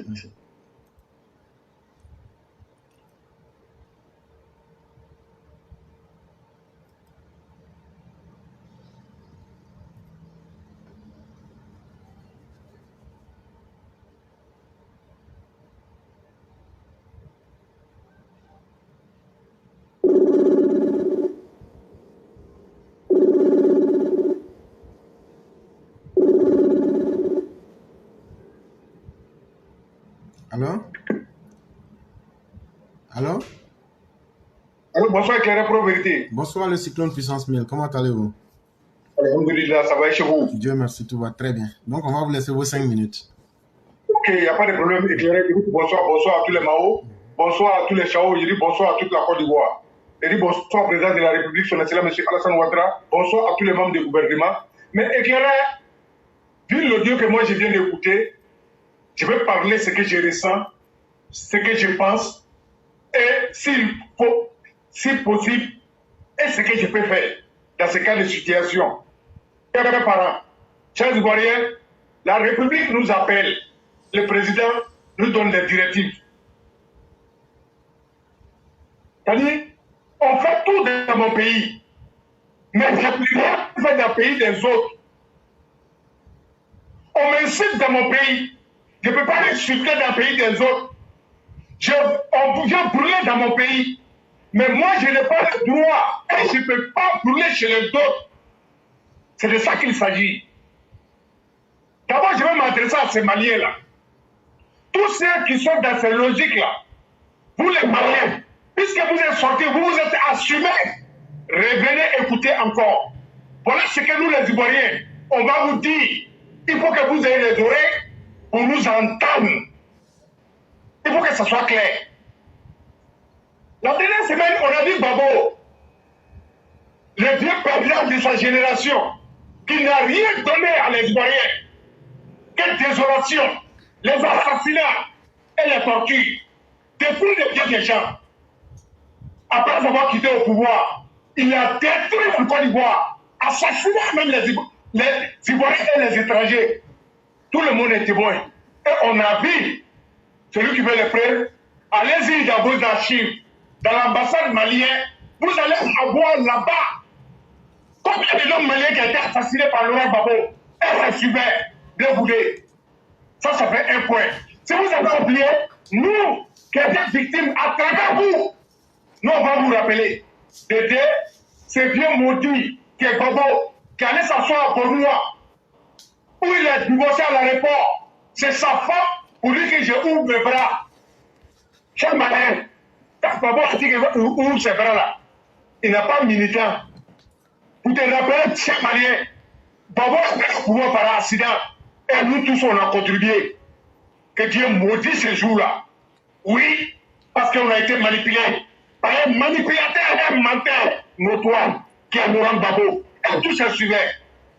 Toi, malien, quand Gbagbo a ouvert les barres là, parce qu'il n'a pas de militants qui sont capables, qui peuvent parler, qui peuvent s'assumer. Et tous c'est les royalistes. Voilà ce qu'on va vous dire. Comme toi, malien, vous qui sont sortis pour dire que vous êtes prêts, je vais réfléchir à vos places. Parce que quand moi je dis je suis prêt, je sais comment je m'apprête. Mais quand vous sortez pour nous dire que vous êtes prêts et vous soutenez vos politiques au Mali, non. Quand Gbagbo dit nous c'est vrai là, c'est pas ces militants, ça c'est politiques là qui fait appel. Mais nous on va vous dire, la Côte d'Ivoire serait votre ministre. Et nous allons vous chicoter copieusement. Pour que ça soit clair, la Côte d'Ivoire, on ne fout pas bordel là-bas. Bande de bâtards que vous êtes. Voilà ce que vous êtes. Même Ouaga, je vous dis merci. Tout à l'heure, j'étais sur le panel avec Assali Tchekeboro. Vraiment, ce député, la Côte d'Ivoire, on vous demande pardon, nous les Ivoiriens, on vous demande pardon. Parce que vous êtes victime de politiciens notoires qui sont perdants, qui ne peuvent rien donner, qui ne peuvent rien produire, qui ne peuvent rien programmer. Un député qui est censé en défendre la nation, la population, l'intérêt de la population, envoyer des projets. Il est assis sur panel TikTok, où il est en train de mentir au XXIe siècle. Autant le président de la République, son excellent M. Alassane Ouattara, l'homme le plus fort de sa génération. Avec lui, on doit apprendre. Quand on veut faire la politique, arrêtez de manipuler la femme. On dit, vous êtes dépassés. Et nous, on ne pense plus à vous. Ce n'est pas nous qui est là. Alors aujourd'hui, alors demain, alors toujours. Et puis on va vous dire, votre manipulation là, c'est dans sa nom, c'est ça à l'aise. Et on vous attend sur ce terrain. Parce que le président a tout donné pour la paix, pour la souveraineté, pour les capacités. Et vous les forcez, les coups, vous avez oublié, vous avez révisé. Vous êtes un malhonnête, vous êtes un menteur, et vous êtes des pourriers. Et à la place de vos familles, c'est la honte, et puis c'est la désolation. Donc, excellent, aujourd'hui, je vais m'arrêter là pour dire à Saleh Tcheboro, vraiment, c'est pas la peine. Hein. Voilà, moi, je ne suis pas parti à l'école, mais quand j'écoute à Saleh Tcheboro, je dis Dieu merci, je ne suis pas parti à l'école pour perdre mon temps. Je ne parle pas de ceux qui sont partis à l'école. Je parle de M. Saleh Tcheboro qui devrait défendre nous tous notre intérêt. Pour rien que tiens. Et que si vous avez quelque chose, ajoutez ici à l'écoute. Merci beaucoup, le cyclone. Il n'y a pratiquement pas grand-chose à ajouter. C'est triste pour les Ivoiriens de ne pas comprendre, avec tous les malheurs qu'ils ont vécus, mais aussi avec la chance que Dieu leur a donnée de voir les différents politiciens. Jusque-là, il y a beaucoup qui pensent qu'ils peuvent encore manipuler les Ivoiriens pour pouvoir venir à la tête du pays. Et ça sera un choix qui revient aux Ivoiriens même de décider. Mais dire qu'on ne leur a pas donné des conseils, que la vérité et les faits n'ont pas été mis, ça c'est faux. Et donc, à chacun de faire le choix qu'il veut. Et ce sont eux qui seront les premiers à regretter de toutes les façons. On ne continuera pas toute une vie à donner des conseils à quelqu'un qui n'en prend pas la quintessence. Et donc, faisons ce qu'on a à faire, mais que les gens choisissent aussi ce qu'ils ont envie de choisir. Et demain, c'est eux aussi qui auront les bénéfices comme les conséquences. Et donc, vraiment, merci beaucoup, le Cyclone Puissance 1000. On va vous souhaiter un excellent week-end et bien des choses à toute la famille. Je dis merci. Mère Blanc, ne pleurez pas. Maudissez tous ces politiciens malheureux pour que notre pays soit tranquille. Je vous dis merci. Inch'Allah, demain sera notre jour. Merci à vous également, éclairé. Bonne soirée à vous et bien des choses à toute la famille. Merci, merci. Merci à vous également.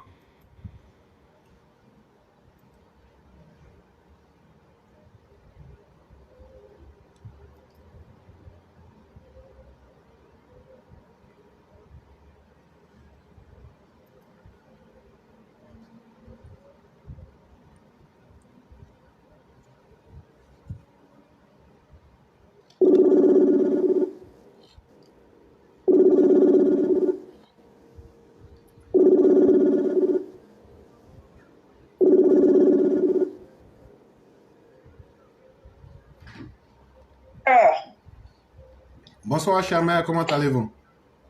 Je vais bien, merci. Et chez vous? Dieu merci, tout va plus mieux. Donc, on va vous laisser vos 5 minutes. Ok, ça marche. Merci bien. Je salue tout le monde. Merci, Madame Blanc, pour ton édito. C'est vrai, il faudrait que, surtout, j'en appelle à mes sœurs, soyons vrais, soyons naturels et évitons les artifices. Voilà, c'est mieux comme ça. Alors, éclaireur, je vais aller dans le même sens que Cyclone tout à l'heure pour parler de manipulation, parce que j'ai envie de parler des Akians, là, les ébris Akians, là, qu'il faut encore parler d'eux, parce que avec ce qui s'est passé à Gamé Village, franchement, j'ai été estomaqué, éclaireur, parce que il y a eu encore incendie d'engins de démolition. Ce n'est pas normal. Après ce qui s'est passé à Port-Boué, on assiste encore à des dégradations de biens publics. Franchement, ça fait mal au cœur. Un engin acheté à coups de millions qui a été détruit comme ça, franchement, ce n'est pas normal. Et Cyclone parlait de manipulation. Et on le voit. Parce que depuis que Gbagbo est rentré de la CPI, on dirait qu'il a encore repris, comment je pourrais dire ça, ses activités de manipulation. Parce qu'on sait que Gbagbo a utilisé les ébriers et les Atiers pendant plusieurs années contre les Ivoiriens. Et c'est ce qu'il est en train de reproduire encore. Donc, Gbagbo, quand il va, par exemple, à Beaunois, faire son appel de Beaunois, il le fait où? Sur une place qu'on appelle la place Amangwa. Parce que Amangwa fut un résistant. Alors, dans la tête de Gbagbo, il est toujours en résistance. Donc, Gbagbo appelle les Akians à résister à tous les projets de développement entamés par le président Ouattara. Ce n'est pas normal. Voilà. Donc, les ébriers là, il faudrait vraiment arrêter. Arrêtez votre magouille, votre marmaille. Parce que vous ne pouvez pas prendre de l'argent, 4 milliards, et puis vous opposer au tracé du 4e pont. Ce n'est pas normal. Voilà. Donc, nous disons à ces ébriers-là, qui n'ont pas l'ADN de la Côte d'Ivoire, qui n'ont pas le titre foncier d'Abidjan, même si certains trouvent un malin plaisir à les appeler les propriétaires terriens. Et je me rappelle comme ça, Gbagbo, quand il a été à Aboville, dans le rassemblement, j'ai entendu le maître de cérémonie, quand il a appelé les chefs religieux à venir faire la libation, il a dit, voilà, les propriétaires terriens vont faire la libation. Voilà. Parce que ces ébriers-là, on leur attribue des titres qu'ils n'ont pas. Abidjan nous appartient à nous tous. Voilà, Abidjan n'appartient pas aux ébriers. Et j'aimerais même, si possible, que la lagune la change de nom. Qu'on ne dise plus la lagune ébriée. Parce qu'on a l'impression qu'ils s'approprient la lagune, qu'ils s'approprient les terres d'Abidjan. Et raison pour laquelle ils s'opposent quand il y a des projets urbains à Abidjan. Ce n'est pas normal. Et ils s'attaquent à Cissé Bakongo. Mais Cissé Bakongo, il a fait un bon boulot à Koumassi. Raison pour laquelle le président Ouattara l'a appelé pour qu'il entame ce grand changement pour Abidjan. Alors, c'est quoi leur problème? Des marmailleurs, des vendeurs de terrain. Quand ils donnent des terrains à Benjerville, et je le dis parce que j'ai des preuves, ils ont vendu des hectares à Benjerville Palais, à des Nigériens. Eux, ils sont d'accord pour vendre des terrains à des étrangers, mais ils ne sont pas d'accord quand c'est l'État ivoirien qui veut prendre des terres pour des projets qui feront le bonheur de tous les Ivoiriens. Et là, ils trouvent à redire, ils trouvent qu'on les dépossède de leurs biens. Quels biens? Est-ce qu'ils sont nés avec des terrains à la bouche? Donc franchement, ce n'est pas sérieux. Il faudrait que les ébriers là arrêtent de nous pomper l'air, parce que trop c'est trop. On ne peut plus accepter. Et l'État doit prendre ses responsabilités et ne pas accepter qu'à chaque fois, il y ait des biens qui soient détruits comme ça. Parce qu'il y a des manipulations derrière, il y a des gens qui manipulent ce peuple-là, cette communauté-là, au détriment des Ivoiriens. Ce n'est pas normal. Et donc, stop à la manipulation. Toi, Gbagbo, là, de toutes les façons, tu n'es pas sur la liste. Voilà, tu tentes le tout pour le tout. Tu joues ton va-tout. Mais de toutes les façons, on verra l'arrivée. Et tu ne seras pas sur la liste. Et on va voir ce que tu vas faire avec tes partisans et avec ces ébriers-là que tu utilises contre l'État de Côte d'Ivoire. Voilà. Éclaireur, c'est ce que je voulais dire. Merci beaucoup. Merci infiniment, chère mère. Et effectivement, le défi de Laurent Gbagbo se trouve dans son rapport aux lois de la nation. Et plutôt que d'aller vers la justice, il pense que c'est en faisant des chemins détournés qu'il atteindra ses objectifs. Mais de la même manière que lui, il est prêt, comme je l'ai dit dans les 48 lois du pouvoir, quand tu sous-estimes ton ennemi, tu es l'homme le plus bête. Mais Laurent Gbagbo l'apprendra à ses dépens et le temps nous le dira. Vraiment, merci beaucoup, chère mère. On va vous souhaiter une excellente soirée et tout le bonheur qui va avec. Merci beaucoup, éclaireur. Je vous en prie, chère mère. Je n'ai plus mon écran pour raccrocher. Si vous pouvez raccrocher à votre niveau là-bas, merci. Bonne soirée à tout le monde. Il n'y a pas de problème.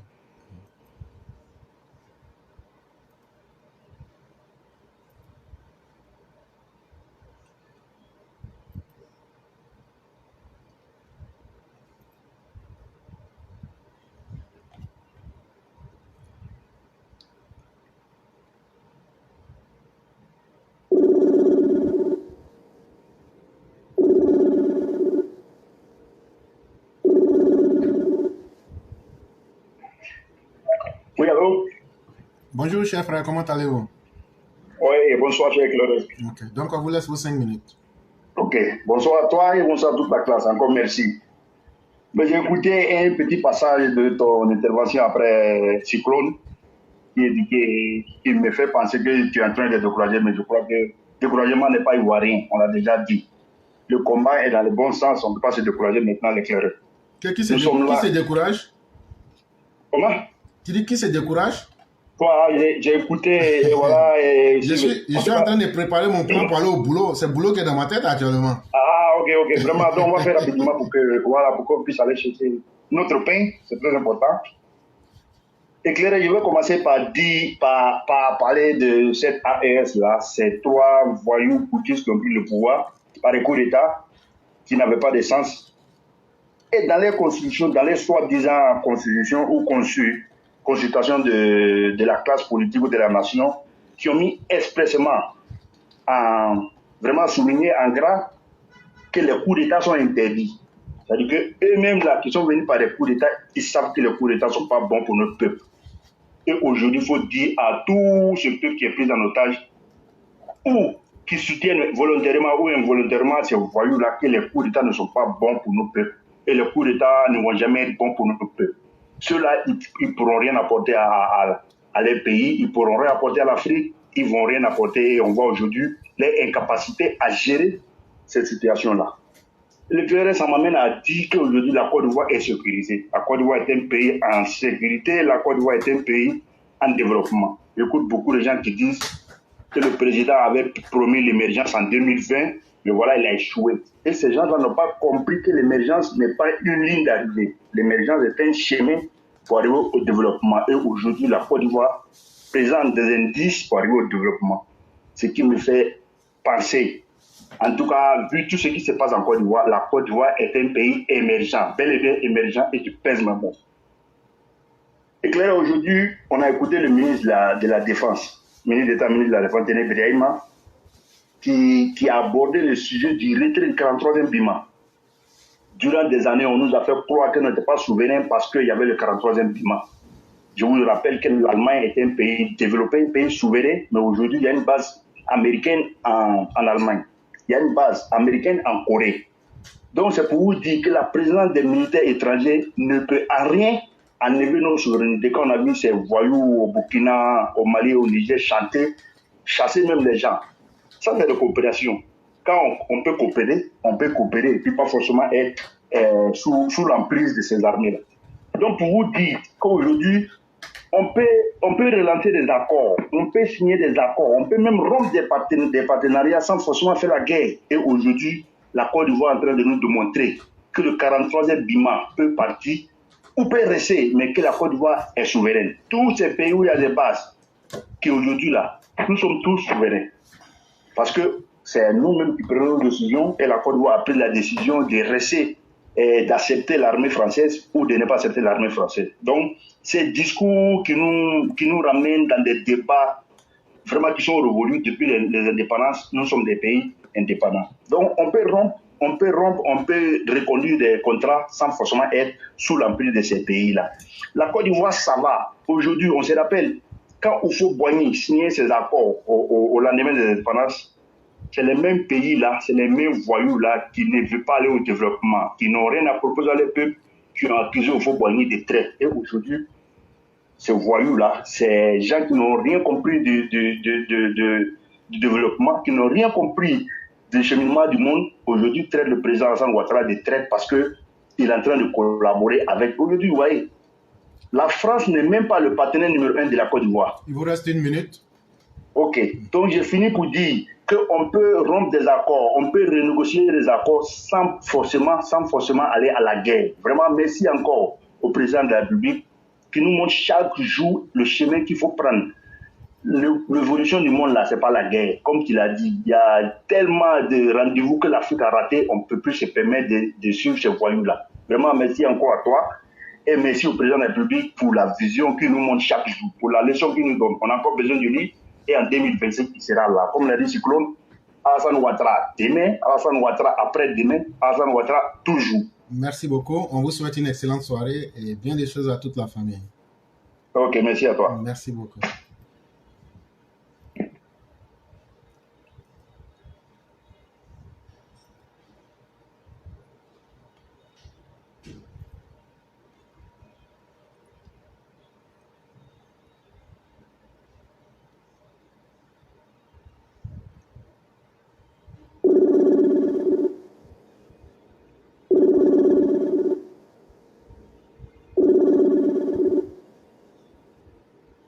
Bonjour le grand maître. Oui, comment ça va mon grand-oncle? Oui, ça va excellemment bien. On vous laisse vos 5 minutes. D'accord, merci, c'est parti. Alors, j'aimerais déjà commencer par te dire merci pour ta brillante intervention, ta brillante introduction tout à l'heure concernant l'Afrique et les Africains et comment l'Afrique doit rentrer, doit jouer sa part dans le concert des nations. Tu as tellement bien dit que, bon, franchement, il n'y a pas grand-chose à dire. Bon, j'aimerais quand même revenir quand même sur certains points qui sont pour moi quand même très importants. Je pense que l'Afrique aujourd'hui, enfin les Africains, selon moi, se cherchent un peu encore parce que le traumatisme colonial fait qu'aujourd'hui, il y a des colonisés volontaires, colonisés volontaires dans leur esprit, dans leur façon de diriger leur pays, dans leur discours, dans leur mentalité. Et aujourd'hui, quand on prend deux cas, le cas des pays de l'AES et le cas de la Côte d'Ivoire, on voit un peu à travers toutes leurs actions et que ils sont encore dans une mentalité de coloniser et ils restent dans cette mentalité à travers leur état d'esprit et leur discours. Quand on entend des dirigeants de ces pays-là, qui à chaque fois ne font que remettre en cause les autres et que malgré le fait qu'eux ils soient chez eux en tant que des pères de famille, mais qui ne dirigent pas leur famille en bon père de famille, mais qui s'attaquent toujours aux voisins, c'est toujours la faute du voisin. Si lui, ses enfants n'ont pas mangé, si ses enfants sont malades, tout ça, c'est la faute du voisin. Vous voyez, ça c'est une mentalité de coloniser et une mentalité de coloniser irresponsable et qui n'arrive pas à assumer ses responsabilités face à lui-même, sa propre responsabilité de père de famille. Voilà. A contrario, quand on voit la Côte d'Ivoire aujourd'hui, avec le président que nous avons, qui est en train de nous décomplexer à travers, décomplexer nos mentalités, à travers les grands événements qu'il organise, que la Côte d'Ivoire organise, à travers le changement, le développement qu'il nous apporte, on voit vraiment que grâce à ce grand leader charismatique, nous sommes en train d'aller aujourd'hui vers l'Ivoirien nouveau. Aujourd'hui, l'Ivoirien n'a pas à être complexé et quand il est en Côte d'Ivoire ou bien quand il arrive, on va dire dans un grand pays comme la France, qui est un pays référence pour nous. Donc les rapports sont en train de changer.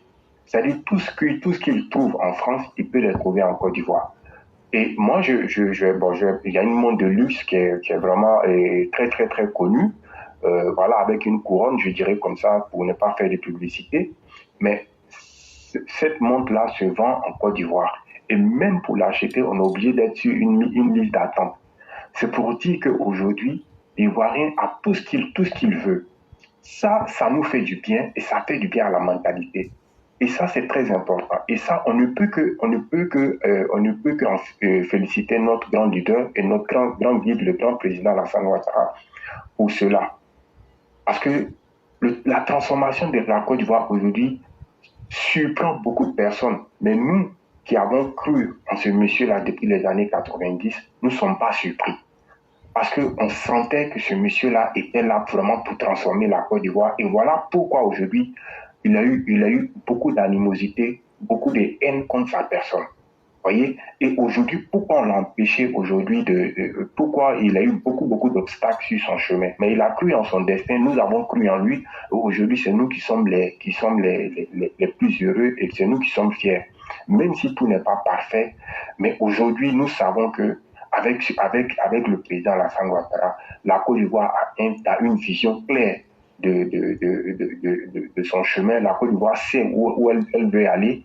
Et nous demandons aussi à ses collaborateurs de continuer à soutenir et de continuer à accompagner ce grand leader-là qui, comme tu l'as dit, il n'y a que l'homme noir qui ne sait pas profiter des bienfaits de ce monsieur-là. Je vous assure, sinon les Occidentaux savent. Et c'est ça qui fait la différence entre nous et les Occidentaux. Il vous reste une minute. Il reste une minute, d'accord. Donc je vais conclure par les propos de Mère Blanc, que je salue au passage, et je lui dis merci. Pour nous les Ivoiriens, quand nous sommes généralement en Europe, quand nos grands frères, moi mon histoire par exemple, je vais dire les aînés qui étaient là avant nous, quand ils sont arrivés, ils nous ont fait croire que l'Europe c'était l'Eldorado.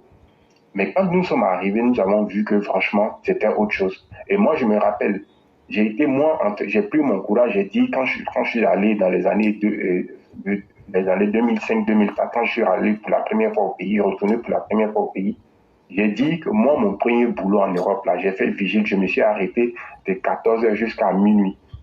Donc, voilà, simplement pour leur faire comprendre que, et ce discours-là, malheureusement, nos dévanciers ne nous ont jamais tenu ça. Ça nous aurait vraiment plus préparé à l'aventure. Voilà ce que j'aimerais dire, et que vraiment, nous devons être vrais, comme tu l'as dit, et nous devons être humbles et dire la vérité à ceux qui sont en Afrique pour ne pas leur faire croire que l'Europe, c'est l'Eldorado. Ce n'est pas vrai. Et donc, voilà ce que j'aimerais dire pour conclure. Vive les EPV, vive le président Ouattara, que Dieu lui donne la santé, vive la Côte d'Ivoire, que Dieu nous donne la santé à nous tous. Merci, mon grand-oncle. Merci beaucoup, le grand maître. Nous vous souhaitons une excellente soirée et bien des choses à toute la famille. Merci beaucoup. Merci. Moi aussi.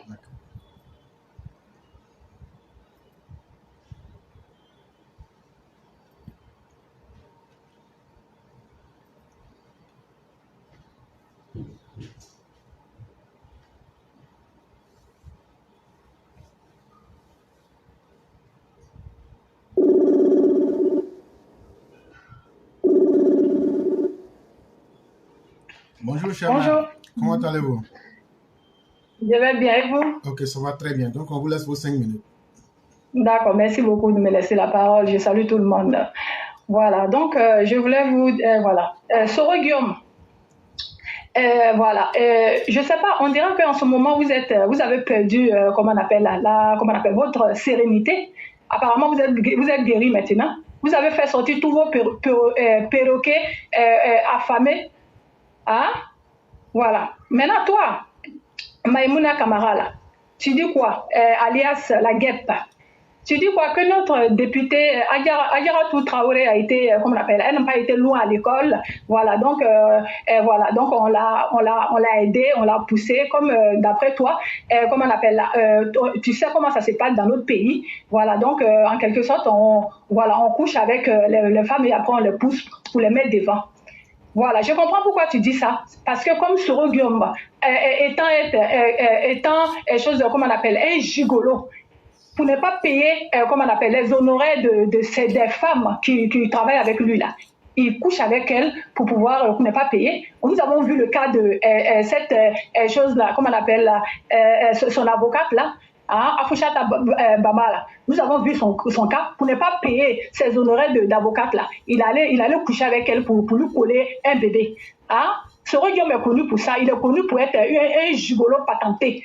Il ment aux femmes et puis il prend les choses dans les crédits pour pouvoir survivre.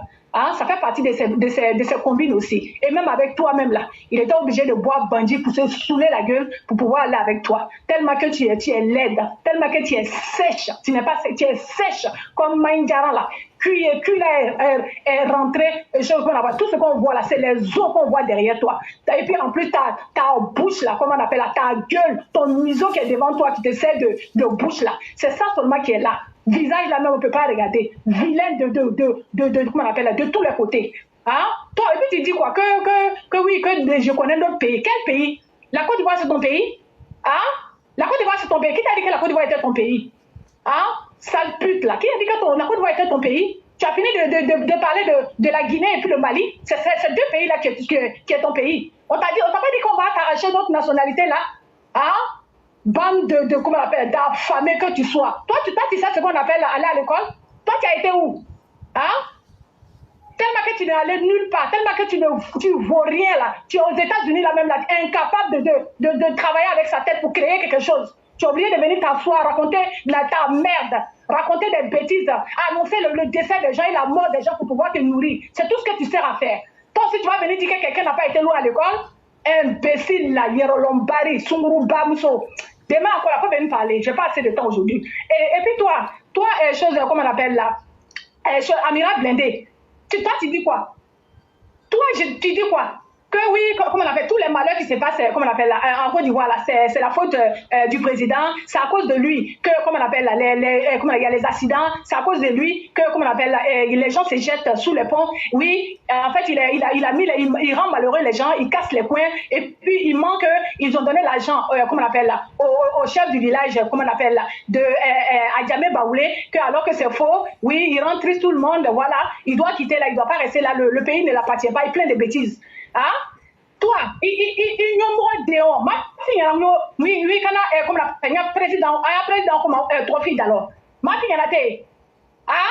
Il y a un la contre Alassane Ouake, Molu Frila, Ponkawe, la Malila, le Moti Frila Ponkawe. Donc, assimilé au Keke. Hein? Il y a un comment on appelle Alassane Ouake, Molu, comment on appelle, Monel et Quartier là, comment madame, comment on appelle ça, vocabulaire. Il est laissé vous le follow. Il y a un mot de même défend la réunion. So, il y a un de défend la réunion. So, il y a un sobra lui. Alors, mon écaille, après, nous allons le mot la cata, comment on appelle, mot fera, non là. Hein? Il malite yana. Il y a un mot de yana. So, il y a un mot de la cata fralika. Est-ce que vous m'avez dit là? Il y a un déo, il m'a constaté que c'est degré là. Hein? Il denguromba, il kawenguromba mais tu dis que tu vas dialogue. Il bala le bulawe. Il m'a constaté ni ma il y a denguromya takabo e fengela aya président kaken Alassane Ngawe ni mla la beke tant je vais de bolo ni mla la beke na ko mi nyenye tani denguromba constaté fra ni o madame de fengela mala nyina fa makina bo fiatani il mo mo de tete djugo il ba bakina bo ngena kuma chebu fo la beka se ngoye boko onanda kuma fo il y a soro jom danga deo awa muneka c'est la monnaie amma ko sani wa imbelela dengoro yani fanya foni mo bla nyona ko la so be nya fe allez c'est monnaie là na ya Alassane da président yale de bla ko o tena ka nyana na la lu fietani il est alu opposant aya benke mais aya membre là o tena ke Alassane na to pouvoir maintenant jusqu'à asieba na ka wa nga wa na mo gba nyuko ka bla ole ka fanya na blada mena la ka se ngonga nyena meira la ke iranya lo dengurombao. Merci beaucoup. Merci beaucoup, chère mère. Merci de cette belle et brillante sortie. Et nous souhaitons une excellente soirée. Merci infiniment et bien des choses à toute la famille. D'accord, merci beaucoup. Bonne soirée à tout le monde. Au revoir. Bonne journée, je vais dire. Au revoir. Merci beaucoup.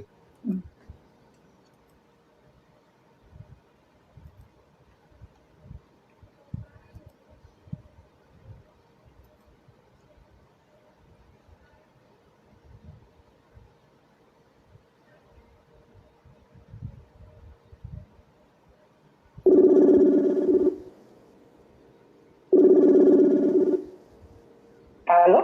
Bonjour, chère mère, comment allez-vous? Bonjour, cher frère, je vais très bien et toi? Oui, ça va. Donc, on vous laisse vos 5 minutes. Ok, merci beaucoup. J'allais spéculer sur le discours que tu faisais passer, mais j'ai pris en retard. You know, yesterday I went out to a wedding, so I came late. So I woke up late today. Désolé.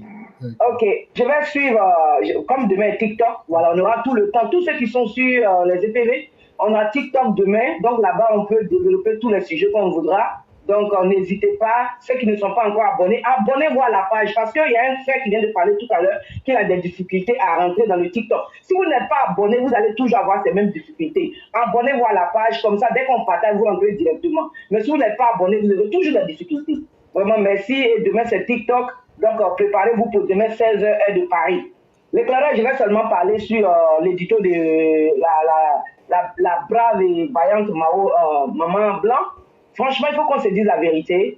Qui a pourri l'Afrique? C'est nous, ceux qui sont sortis là, c'est eux qui ont pourri l'Afrique. Parce qu'avant, on a des... Faut pas en mentir. Moi, je m'excuse pour le thème, et si je touche certaines âmes, je vous demande pardon. Mais si on veut dire la majorité de la Côte d'Ivoire, on a été pourri par qui? Par les gens qui venaient de Paris, de la France. Mais je ne dis pas que tout le monde est comme ça. Je dis ceux qui nous ont pourris. Parce que moi, en notre temps, quand j'étais jeune, il y avait deux grands frères qui venaient. Un de Paris, un des États-Unis. Celui de Paris, là, quand tu vois son Prodada, toi-même, là, tu as dit non, à Paris, il y a tout. Mais les États-Unis, là, quand lui vient, il est simple. C'est le monsieur qui était simple qui nous disait les réalités des États-Unis. Et moi, déjà, en venant ici, j'avais déjà la tête préparée, puisque le monsieur m'a dit, c'est un point 3 pour les paresseux. Si tu es paresseux, il faut rester en Côte d'Ivoire, c'est mieux. Il dit, les États-Unis, c'est un pays qui bouge, et c'est un pays de travail. Donc, ça, là, j'étais déjà préparé. Et moi, la même chose que je vais au pays, c'est ce que j'ai dit aux gens. Et ceux qui ont déjà réussi au pays, je leur dis, ne vous aventurez jamais vers les... Parce que vous vous aventurez là, tu vas aller être un aigri là-bas. Regardez aux États-Unis, la plupart des aigris, les vieux aigris là, c'est ceux qui ont laissé leur boulot, ils sont venus ici, ils ont trouvé que la vieille. Parce que ici, là, non seulement il y a la langue qui t'attend, tes diplômes, là, tu vas là à l'école encore pour ça. Donc, ça fait que tu vas en arrière, au fait. Et c'est ceux-là qui sont aigris aujourd'hui contre la réussite des gens qui sont venus se battre. Donc, c'est pour vous dire que l'aventure, là, ne plaguons pas notre population. C'est nous, regarde les brouteurs. Regarde le temps de couper décalé. Les brouteurs se sont multipliés en Côte d'Ivoire. Qui a fait ça? Mais aux États-Unis, ils ont essayé, mais on les a matés. Les Américains, ils ont bien maté, ils ont arrêté vite. Vous voyez? Donc, c'est pour vous dire que, franchement, pourquoi on va mentir? Les gens de l'Europe, là, franchement, la majorité des gens de l'Europe, c'est eux qui pourrissent notre jeunesse, c'est eux qui pourrissent nos enfants. Il faut croire à nos enfants, que ce soit femme ou garçon, que tout est facile en Europe. Alors c'est faux, c'est archi faux. Disons la vérité aux gens, ils n'ont pas se construire au pays. Parce que nous-mêmes qui sommes à l'aventure, là, on veut tous rentrer. Je vous dis que quand tu fais 20 ans à l'aventure, tu n'aimes plus l'aventure. Ce sont nos enfants qui nous retiennent à l'aventure. Donc franchement, ne blaguons pas notre jeunesse pour les laisser faire du n'importe quoi et n'allons pas leur faire croire que quand tu es à l'aventure, tu as tout en Europe, tu as tout aux États-Unis. En tout cas, les Américains, eux, ils sont rares. Quand on va au pays, les gens même savent qui nous sommes. On n'a pas le temps pour les petits trucs. Nous, là, nous sommes directs. Voilà, franchement, vous, les gens de l'Europe, là, aidons nos populations, aidons notre jeunesse. Franchement, j'ai jamais arrêté là, l'éclaireur. Demain, c'est TikTok, on a le temps de tout développer. Et que demain, on va se retrouver dimanche, Inch'Allah. Merci, l'éclaireur. Vraiment, bon week-end à tous. Et vraiment, que Dieu nous garde dans ces là, que Dieu continue de protéger notre gouvernement et Papa Adou. Demain, on va développer le reste, Papa. Merci. Merci beaucoup, cher maire. Merci infiniment de ce que vous avez dit. Je suis totalement d'accord avec vous. Quand on va en Côte d'Ivoire, eux qui voyagent dans la classe économique, là, c'est eux qui font du bruit. Toi, tu as payé classe économique, nous, on a payé classe business. Nous, ce qu'on ne demande pas, là, c'est ce que vous faites du bruit. La prochaine fois, vous vous calmez. Ils sont comme ça, surtout ceux de la France, là. Ils aiment trop se faire voir. Simple avion qu'on prend, là, c'est classe économique. Toi, tu payes, mais tu fais plus de bruit. C'est eux qui sont là, qui chantent derrière les gens là-bas. Et donc, apprenons à tirer les leçons de l'aventure et devenons plus humbles. L'aventure doit nous construire à l'intérieur pour nous donner une carapace et non devenir des foie gras. Vraiment, merci beaucoup, cher maire. Merci infiniment. Excellent week-end à vous-même et bien des choses à toute la famille. Merci à vous de même. Inch'Allah, à demain.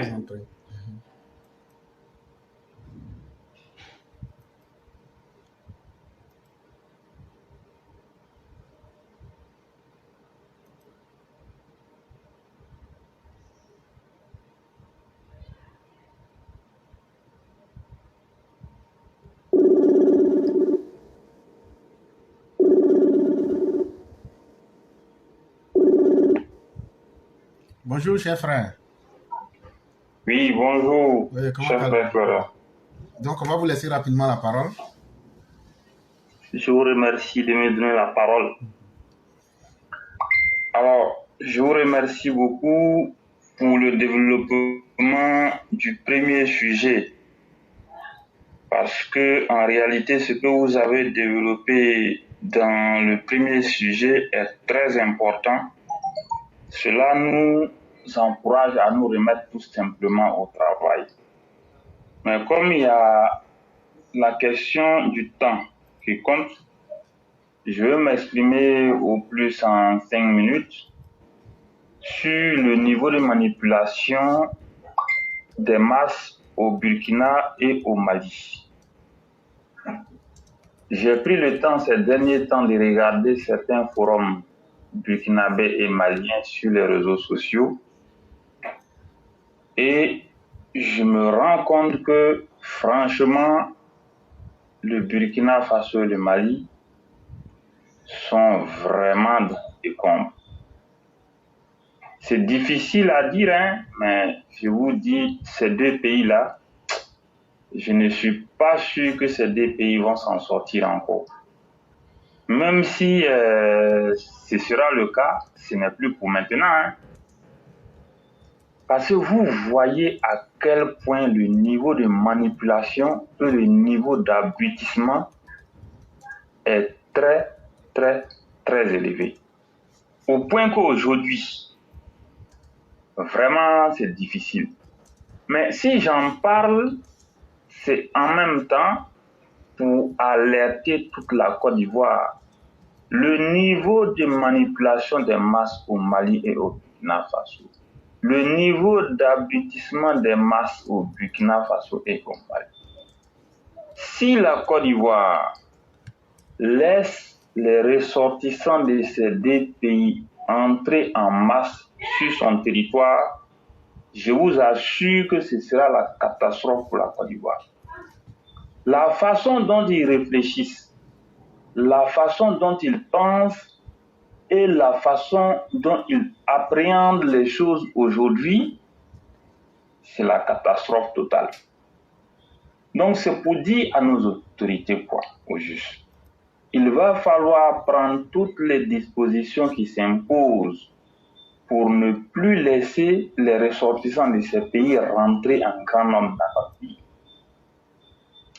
Si ces gens rentrent en grand nombre dans notre pays, ce sera la porte ouverte au désordre et tel que nous voyons les choses se passer, ça va être très, très, très difficile également dans les années à venir pour la Côte d'Ivoire. Voici pourquoi la Côte d'Ivoire est à un carrefour très, très, très compliqué.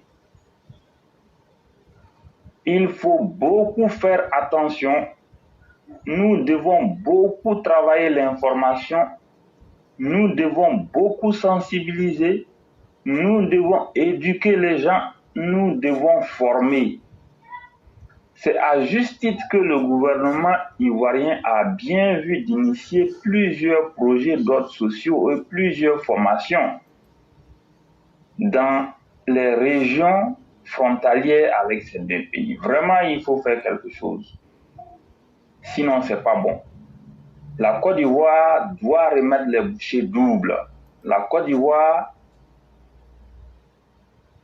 doit vraiment surveiller ses frontières comme du lait au feu et la Côte d'Ivoire doit tout mettre en œuvre pour ne plus laisser les gens rentrer en grand nombre dans notre pays. Si tu veux venir rentrer en Côte d'Ivoire, à partir de maintenant, il faut qu'on regarde.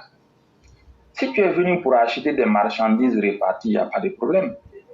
Si tu es venu pour une mission dans le cadre d'une entreprise, il n'y a pas de problème. Mais vraiment, là où on dit on quitte le Mali ou le Burkina ou le Niger pour venir se chercher en Côte d'Ivoire, sans objectif précis, je vous assure, si on laisse les choses faire, dans 10 ans, 15 ans, 20 ans, ce sera le regret total. Pour ne pas être long, je vais m'arrêter là. Il faut qu'on fasse beaucoup attention. Il y a vraiment péril en la demeure. Merci beaucoup. Vraiment, le Sundiata Conquérant, vous parlez et vous dites des choses tellement intéressantes et vous anticipez en général.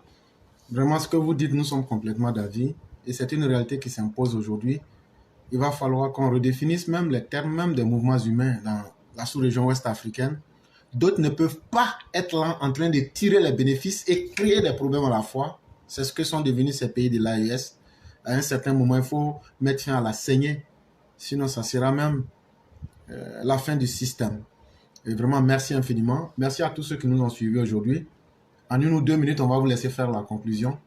Et dire merci à tous ceux qui nous font confiance et qui font confiance en la Côte d'Ivoire à travers le président Ouattara. Donc, vous avez le mot de la fin. Je vous remercie beaucoup.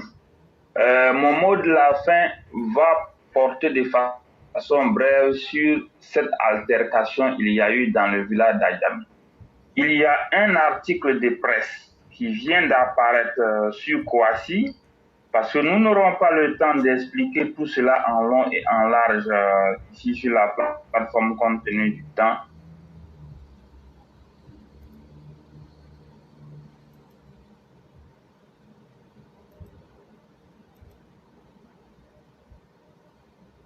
J'invite tout le monde à aller sur le site kouassi.com.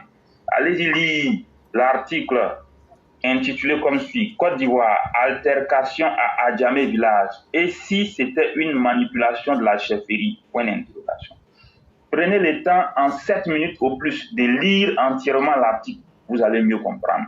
En Côte d'Ivoire, la mauvaise foi finit par s'ériger comme une habitude dans les mœurs. Je pense que ce n'est vraiment pas du tout bien. Ce n'est pas du tout bien. C'est scandaleux, c'est très regrettable. Malgré les nombreux efforts du gouvernement, et dire que nous en sommes arrivés à cette situation désagréable, c'est vraiment triste. Il va falloir qu'on apprenne à cultiver l'honnêteté dans ce pays une bonne fois pour toutes. Et je vous remercie beaucoup. Je vous exhorte à la lecture. Excellente fin d'émission à tout le monde. Demain est un autre jour.